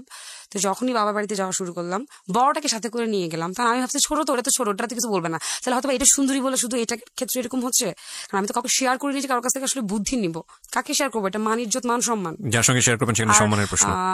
আরেকটা জিনিস আমার হচ্ছিল, আয়না দাঁড়িয়ে, এটা যে কত বড় একটা অপমান ভাইয়া, যে আমি কাজের মেয়ে থেকে ছোট করে বলছি না, তারাও একটা মানুষ, কিন্তু আমি ঘরের একটা ওয়াইফ, আমি কি কাজের মেয়ে থেকে দেখতে এত খারাপ, আর আমার কি নেই যে একটা কাজের মেয়ের কাছে আসলে যাওয়া লাগে। আয়না দাঁড়িয়ে কি করতেন? তাকিয়ে দেখতাম নিজেকে, কি নাই, ভিতরে ভিতরে আসলে নিজেকে অনেক ছোট করে ফেলে বিষয়গুলো, আর যদি আপনি কারোর কাছে শেয়ার করতে না পারেন তাহলে আরো ছোট হয়ে যান। ভেরি টিপিক্যাল স্টোরি, প্রিয় শ্রোতা, খুবই কঠিন একটা গল্প। আমি এই ধরনের গল্প পাইনি কখনো, আমি এত গল্প শুনেছি। আপনি কাউকে জানাতে পারছেন না, আপনাকে হ্যাপিলি লাইফ লিড করছেন বলে সবার সামনে হাসি দিতে হচ্ছে। আমি অনেক সুখী আছি, আমার হচ্ছে সুখী কেউ নাই। এটা বলাটা না তখন পাপ। আপনি যখন সুখে আছেন তখন সুখ বলা যায় ভাইয়া, বাট আপনি যখন সুখে নেই তখন এটা বলাটা অনেক বড় পাপ মনে হয়, অনেকটা কষ্ট মনে হয়। তো আবার হাসি দিয়ে যখন বলতে হয় যে আই এম হ্যাপি, আমার হাজবেন্ডের মতো হাজবেন্ড হয় না, আমি খুব সুখী। ট্রু। তো তো আমি ভাবছি তাহলে এটাই হয়তো বা সুন্দরী, তাই হয়তো এটার জন্যই প্রবলেম। ঠিক আছে, পরে দেখলাম যে না, ছোটটার ক্ষেত্রে একই প্রবলেম শুরু হলো। তো ওই একটা পর্যায়ে প্রতিদিনই হয়, প্রতিদিন তার সাথে আমি সে দেই, ঝগড়া ঝগড়া হচ্ছে তার সাথে আমার। একটা পর্যায়ে সে আমাকে মূর্খ বলে গালি দেয়। তুই মূর্খ বলেই তুই কাজের মেয়েদেরকে সামনে দাঁড়িয়ে এটাকে প্রমাণের চিন্তা করতেছিস, তো তোটা মেনে নেওয়া উচিত। ওহো। এই মূর্খ ওয়ার্ডটা আমার খুব মাইন্ডের লাগে। আমি খুব জেদি মেয়ে ছিলাম, আগেই বলেছি। তো আমি আমার বাবার বাসায় আসি, এই ঘটনা কিন্তু এগুলো চলতেছে, কারণ এগুলো প্রতিদিন বলার কিছু নেই। তো বাসায় এসে আমার বাবাকে বলে আমি পড়াশোনা শুরু করবো। অলরেডি তখন 1.5-2 বছর। আব্বু আমাকে বলছে যে আব্বু পড়াশোনা করতে দিবে না, কারণ পড়াশোনা করতে দিলে আমি আবার অসুস্থ হয়ে যেতে পারি প্রেশারে। আমি বলছি আমি পড়াশোনা করবো, তখন আমি পরীক্ষা দিব না, সরি ক্লাস করবো না, আমি পরীক্ষা দিব। আব্বুকে তো ছেলে হয়ে গেছে, তুই সুখে আসছিস, তুই সংসার করছিস, তোর পড়াশোনা দেখি দরকার। আমার কথা হচ্ছে আমি পড়াশোনা করবো। আমাকে মূর্খ বললো কেন? সে একটা সার্টিফিকেট হলো আমার লাগবে, এসএসসি সার্টিফিকেট হলো আমার লাগবে। থ্যাঙ্কস টু হিম, সে আমাকে মূর্খ বলে গালি দিয়েছিল। থ্যাঙ্কস টু হিম, আসলে থ্যাঙ্কস থাকে। তো আব্বুকে অনেক জোরাজুরি করে আমি আমাদের এলাকার মিরপুর এলাকায় একটা স্কুলে ভর্তি হলাম, যেখানে ক্লাস করা লাগে না, জাস্ট পরীক্ষা দেওয়া লাগে প্রভাবশালীদের, সো প্রবলেম হয় না। বাসায় 2টা টিচার রাখা হলো। তো আমার হাজবেন্ড এসেছে, তুমি আমার কাছে পারমিশন নিয়েছো, তো খরচ দিবে আমার বাপ, সবকিছু করবে আমার বাবা, তো পারমিশনের তো কোনো দরকারই নেই। বাট ওরকম লেভেলের পর্যন্ত আমি তার সাথে আমি যাই নাই। আমি তাকে বলেছি না দেখো আমি আসলে পড়াশোনা করতে যাচ্ছি। সে যে আসলে আমাকে মূর্খ বলাতে আমি পড়াশোনা করতে যাচ্ছি আমি তাকে বলিনি। আমার যে ছিল আমি এসএসসি কমপ্লিট করবো, সার্টিফিকেট নিবো, তারপর ওকে গিয়ে বলবো তুই আমাকে অমুক টাইম একদিন মূর্খ বলছিলি কাজের মেয়েদের সামনে। তো আমি পাশাপাশি এখন একটু করে পড়ার বাসায় টিচার রাখা হলো, ইংলিশের একটা, ইংলিশ অঙ্ক একটা, আর অ্যাকাউন্টিং এর একটা। খুব স্বাভাবিক হলো একটা মেয়ে এরকম হয়, আমি জানি না, বাট আপনাকে প্রশ্নটা করা উচিত হবে কিনা। আপনি যখন আপনার হাজবেন্ড এরকম কাজ করছে, বিশেষ করে এই মেয়েটার সঙ্গে, আপনি কি ওকে জেলাস ফিল করতেন যেহেতু আপনি আয়নার সামনে দাঁড়াতেন? তখনো পর্যন্ত এই বিষয়গুলো না, আমি তো নাচ করতাম বুঝিয়ে দিন আপনি সবাই। ছেলেদের সাথে তো আমাকে নাচ করতে হইতো, রাইট। নাচের মেয়ে যেহেতু আমি নাচ করতাম, সো আমার মন মানসিকতা এমনিতে বড় ছিল, স্কাউট করে আসতাম। তো ছেলেদের সাথে তো আমাদের নাচ করা লাগছে না হাত ধরে, তারা আমাদের কমন ধরতেছে না, তার মানে কি এটা নাকি? আমি একবারই বলেছি আমি যে পরিবেশ থেকে জন্ম নিয়েছি, একটু ডিফারেন্ট ছিলাম বলেই তো আসলে এত প্রবলেম। তো আমি পড়াশোনা শুরু করি, ও এটাতে কোনো বাধা দেয় না, কারণ পরীক্ষা তো দিতে হবে, আর শিওর ছিল আমি তো পাস করবো না, কারণ যেভাবে পড়াশোনা করতেছি এটা পাস করা সম্ভব না। ওকে, ফাইন। আবার আমাকে বলেছিল ইয়ের কথা, ওই যে স্কুলগুলো আছে না, ভোকেশনাল যে স্কুলগুলো হয়, মেবি শুক্রবার ক্লাস হয়। তো আমার ভাই তখন বলেছিল তো জামাইকে বলিস ওই স্কুলে পড়ার থেকে ফেল করা, না পড়াশোনা করে ঘরে বসে থাকা ভালো। ইয়েস, আমার ভাই আর মায়ের ওই সাপোর্টটা তখন অনেক গ্রেট ছিল। তারা চাচ্ছিল আমি পড়াশোনা করে, আব্বু চাচ্ছিল না অসুস্থ হয়ে যায় যদি। আর আম্মু যেহেতু ওই সময়কারই সে বিয়ে কমপ্লিট করা মহিলা ছিল, সে তো চাইবে ডিগ্রি কমপ্লিট করা, সে তো চাইবে যে আমার তার ছেলে আমি পড়াশোনা করুক। তো আচ্ছা ঠিক আছে, আমি ভর্তি হলাম নর্মাল স্কুলে, হাই স্কুলগুলোতেই, কিন্তু আমি পরীক্ষা দিব না। বাসায় টিচার রাখা হলো, 2টা টিচার আসে, পড়ানো হচ্ছে। তো তার এই প্রবলেমগুলো চলছে। তো একটা কাজের মেয়ের বিয়ে হয়ে যায়, আরেকটা কাজের লোক চেঞ্জ হয়, কিন্তু ওই পুরানটা থাকে। আমি একদিন পুরানটারে চলেই যাবে, ওই মেয়ে থাকবে না, যে কোনো সময় ভাই আমার গায়ে হাত দিতে পারে, এরকম রিস্কে। তো আমি একদিন একটা দরজা লাগায় কাজের মেয়েটার পা জড়িয়ে ধরে বলি তোর আমার বোন লাগিস প্লিজ, তোর পা ধরি, কারণ ও চলে যাও মানে হচ্ছে আমার ফুপির কাছে কথাটা চলে যাও, তখন একদম পুরো ফ্যামিলিতে চলে যাবে আউটব্রাস্ট। হ্যাঁ, তখন আমার বাবা মাকে জানে না এগুলা। তো তোর পা ধরি, তুই আমার জাস্ট এসএসসি কমপ্লিট পর্যন্ত থাক, তাও তুই যাইস না, কারণ আমার ছেলেটাকেও তো ও পালতেছে, আমি দুজন মিলে পালতেছি, তো তুই যাইস না। তো এটা আপনি বুঝবেন না, একটা হাজবেন্ডের অপরাধে একটা বউকে যখন আরেকজনের পা ধরতে হয়, কাউকে বলিস না। এবং আমার মধ্যে এটা ভয় হচ্ছিল, আপনার প্রশ্ন করতে পারেন যে কাজের মেয়েটাকে চেঞ্জ করলাম না কেন, এরপরে কাজের মেয়েটা যদি তাকে না দিয়ে দেয় তখন আমি কি করবো? ওটা যদি খারাপ হয়, এটা তো ভালো ছিল বলেই আমাকে বিচার দিচ্ছে, সে আটকে রাখছে। আমাকে তো কাজের মেয়ে লাগবেই ভাই, এত বড় অ্যাপার্টমেন্ট আমি সামাল দিতে পারবো না, যে স্ট্যাটাস আছে সেটা। কিন্তু ওই মেয়ে যদি ওকে দিয়ে দেয়, ওই মেয়ে যদি আমাকে সে বিচার না দেয়, অনেক কাজের লোক আছে তাদের ক্যারেক্টারিস্টিকের প্রবলেম আছে। আমি সবাই কাজের লোক মানি যে খারাপ হবে তা কিন্তু না, আমি হ্যাটস অফ দিই ওই মেয়েটাকে, যে মেয়েটাকে আসলেই আমার বোনের মতো করে আমার পাশে ছিল। তো আমি ওর পা ধরি, ওই সময়টা আসলে একটা মেয়ে যে কত ছোট হয় আমি আপনাকে বলতে, একটা স্ত্রী, একটা ওয়াইফ জানে তার হাজবেন্ডের মান ইজ্জত রাখতে গিয়েও তাকে কত কিছু করতে হয়। একটা হাজবেন্ড, আপনারা যারা বাইরে থাকেন তারা মনে করেন কি আপনার ঘরে বউরা কি আর করতেছে, ঘরে বসে আছে, খাওয়া দাওয়া করতেছে, রান্না বান্না করতেছে, টিভি সিরিয়াল দেখতেছে, ওদের তো কোনো কাজ নেই। প্রতিনিয়ত আপনাদের মান সম্মান আসলে আমরা বহন করে চলি। তো এখন আমার কথা হচ্ছে ওকে বিদায় করা মানে এটা। তো এভাবে চলতেই থাকে। তখনই যখন এরকম বারবার করে তখন আমি আসলে বুঝতে পারি ওর ক্যারেক্টারিস্টিক এই প্রবলেম, নট ভুল করছে। সো দ্যাট মিনস ওর যে প্রেজেন্টাররা আছে আসলে বলেন আপনারা আমাদের কি খারাপ করেন, বউরা খারাপ হয় না, হাজবেন্ডের বউদেরকে খারাপ করেন, সন্দেহ করতে বাধ্য করেন। তাইলে কি কিছু আছে, কিন্তু আমি কখনো ওকে জিজ্ঞাসা করতাম না, ঝামেলা করতাম না। তো আমি এরকম শুটিং গুলাতে প্রায় যাওয়া শুরু, আগ্রহ দেখা। এখন আমার ইয়েটা বাড়তে থাকে, সেই তুলনায় কিন্তু আমার মানসিক প্রবলেম গুলো বাড়তে থাকে, সন্দেহ হতে থাকে, ওই কনভার্সন আমি তাকে তো এগুলো বলছি না যে আমি তোমাকে সন্দেহ করছি প্রেজেন্টারদেরকে দিয়ে, আমি অনেক মানে বুদ্ধির সাথে এগুলো হ্যান্ডেল করতাম। তা হয়তো তোরা তোমার শুটিং এ যাই, আমিও শুটিং এ যেতাম। কিসের শুটিং করতো? প্রোগ্রাম গুলোতে, বিভিন্ন প্রোগ্রাম হয় না ঈদ উপলক্ষে, বিভিন্ন যে সাপ্তাহিক প্রোগ্রাম গুলো আপনারা টিভিতে দেখেন, আমি নামগুলো না বলি, তো এই টাইপের প্রোগ্রাম গুলো তো সে শুটিং করতে, শুটিং হয় না বিভিন্ন হাউসে হয়, যে চ্যানেলের হাউস থাকে না, তো তখন ভাইয়া একটা বাসার কাজের মেয়ে ছাড়া না, সে এত সুন্দর সুন্দর প্রেজেন্টারদেরকে ছেড়ে দেয়, এটা আপনার খুব স্বাভাবিক, আপনি সন্দেহটা করতেই পারি আমি। ওকে ফাইন, হ্যাঁ, তো আমি শুটিং গুলাতে যাওয়া শুরু করি, এই ওর ফোন ভিতরে ভিতরে লুকায় লুকায় সার্চ করা শুরু করি। অলরেডি বিয়ে কিন্তু 3 বছর পার হয়ে গিয়েছে। তো একটা সময়ে আমার এসএসসি চলে আসে, আমি অনেক প্রেশারে থাকি, আর অলরেডি কিন্তু আমার ঘুমের ওষুধের ডোজ বাড়তেই থাকে, ডাক্তারদের কাছে রেগুলার যাই, মানসিক টেনশন। মোহিত কামাল স্যার ওষুধ বাড়াতে থাকে ডোজ, উনি আমার হাজবেন্ডকে নিয়ে আসতে বলেন, বাট আমার হাজবেন্ড সো কল তার সে জেনে যাবে আমি তার ওয়াইফ, এই কারণে সে যায় না। মোহিত কামাল আগে থেকে তাকে শুনে বলেন, সে যায় না। তো মোহিত কামাল স্যার খুব মজা করে একটা আছে, আমি আসলে প্রতিটা মানসিক রোগীর জন্য দিতে চাই, যে আসলে যে সমস্ত ওয়াইফদের হাজবেন্ডরা এরকম বাহিরে মেয়েদের সাথে বিভিন্ন কাজে লিপ্ত হয় বলে আমরা জানি, বুঝি, তো তাদের জন্য আসলে একটা সে, তো মোহিত কামাল স্যার আমি যেন টেনশন না করি, আমাকে একটা সে দেয় যে দেখো তুমি যেরকম টয়লেটে গিয়ে শেষ করে আসো, তেমনি পুরুষ মানুষের কাছে রাস্তায় বিভিন্ন জায়গায় জায়গায় গিয়ে সেক্স করাটা এরকম একটা বিষয়। তো তোমার মধ্যে যেরকম কোনো ফিলিংস নেই শেষ করার, পুরুষ মানুষের ওই টাইপের পুরুষদের সেক্স করার কোনো ফিলিংস নেই, তুমি ভাইবো না সে ফিলিংস এর শুধু তোমার সাথেই করে, তুমি তার ওয়াইফ। এটা আপনাকে মানে সান্ত্বনা দেওয়ার জন্য বলে, আই নো দ্যাট। তো ঘুমের ওষুধ বাড়তে থাকে, তো আমার এসএসসির সামনে, তো আমার বাবা আমাকে একটা কথা বলতে থাকে, মা তুই ফেল কর, তাও তুই পরীক্ষার জন্য প্রেশার নিস না, তুই ফেল কর। আর আমার মানে ভাই বলতে থাকে, দেখ মানিজ্জত আমাদের ফ্যামিলি থেকে ফেল করে না, তুই 1.90 পায় কাটায় কাটায় পাস করিস, কিন্তু আমার তো প্রেশার নিয়ে লেখাপড়া করা নিষেধ ছিল।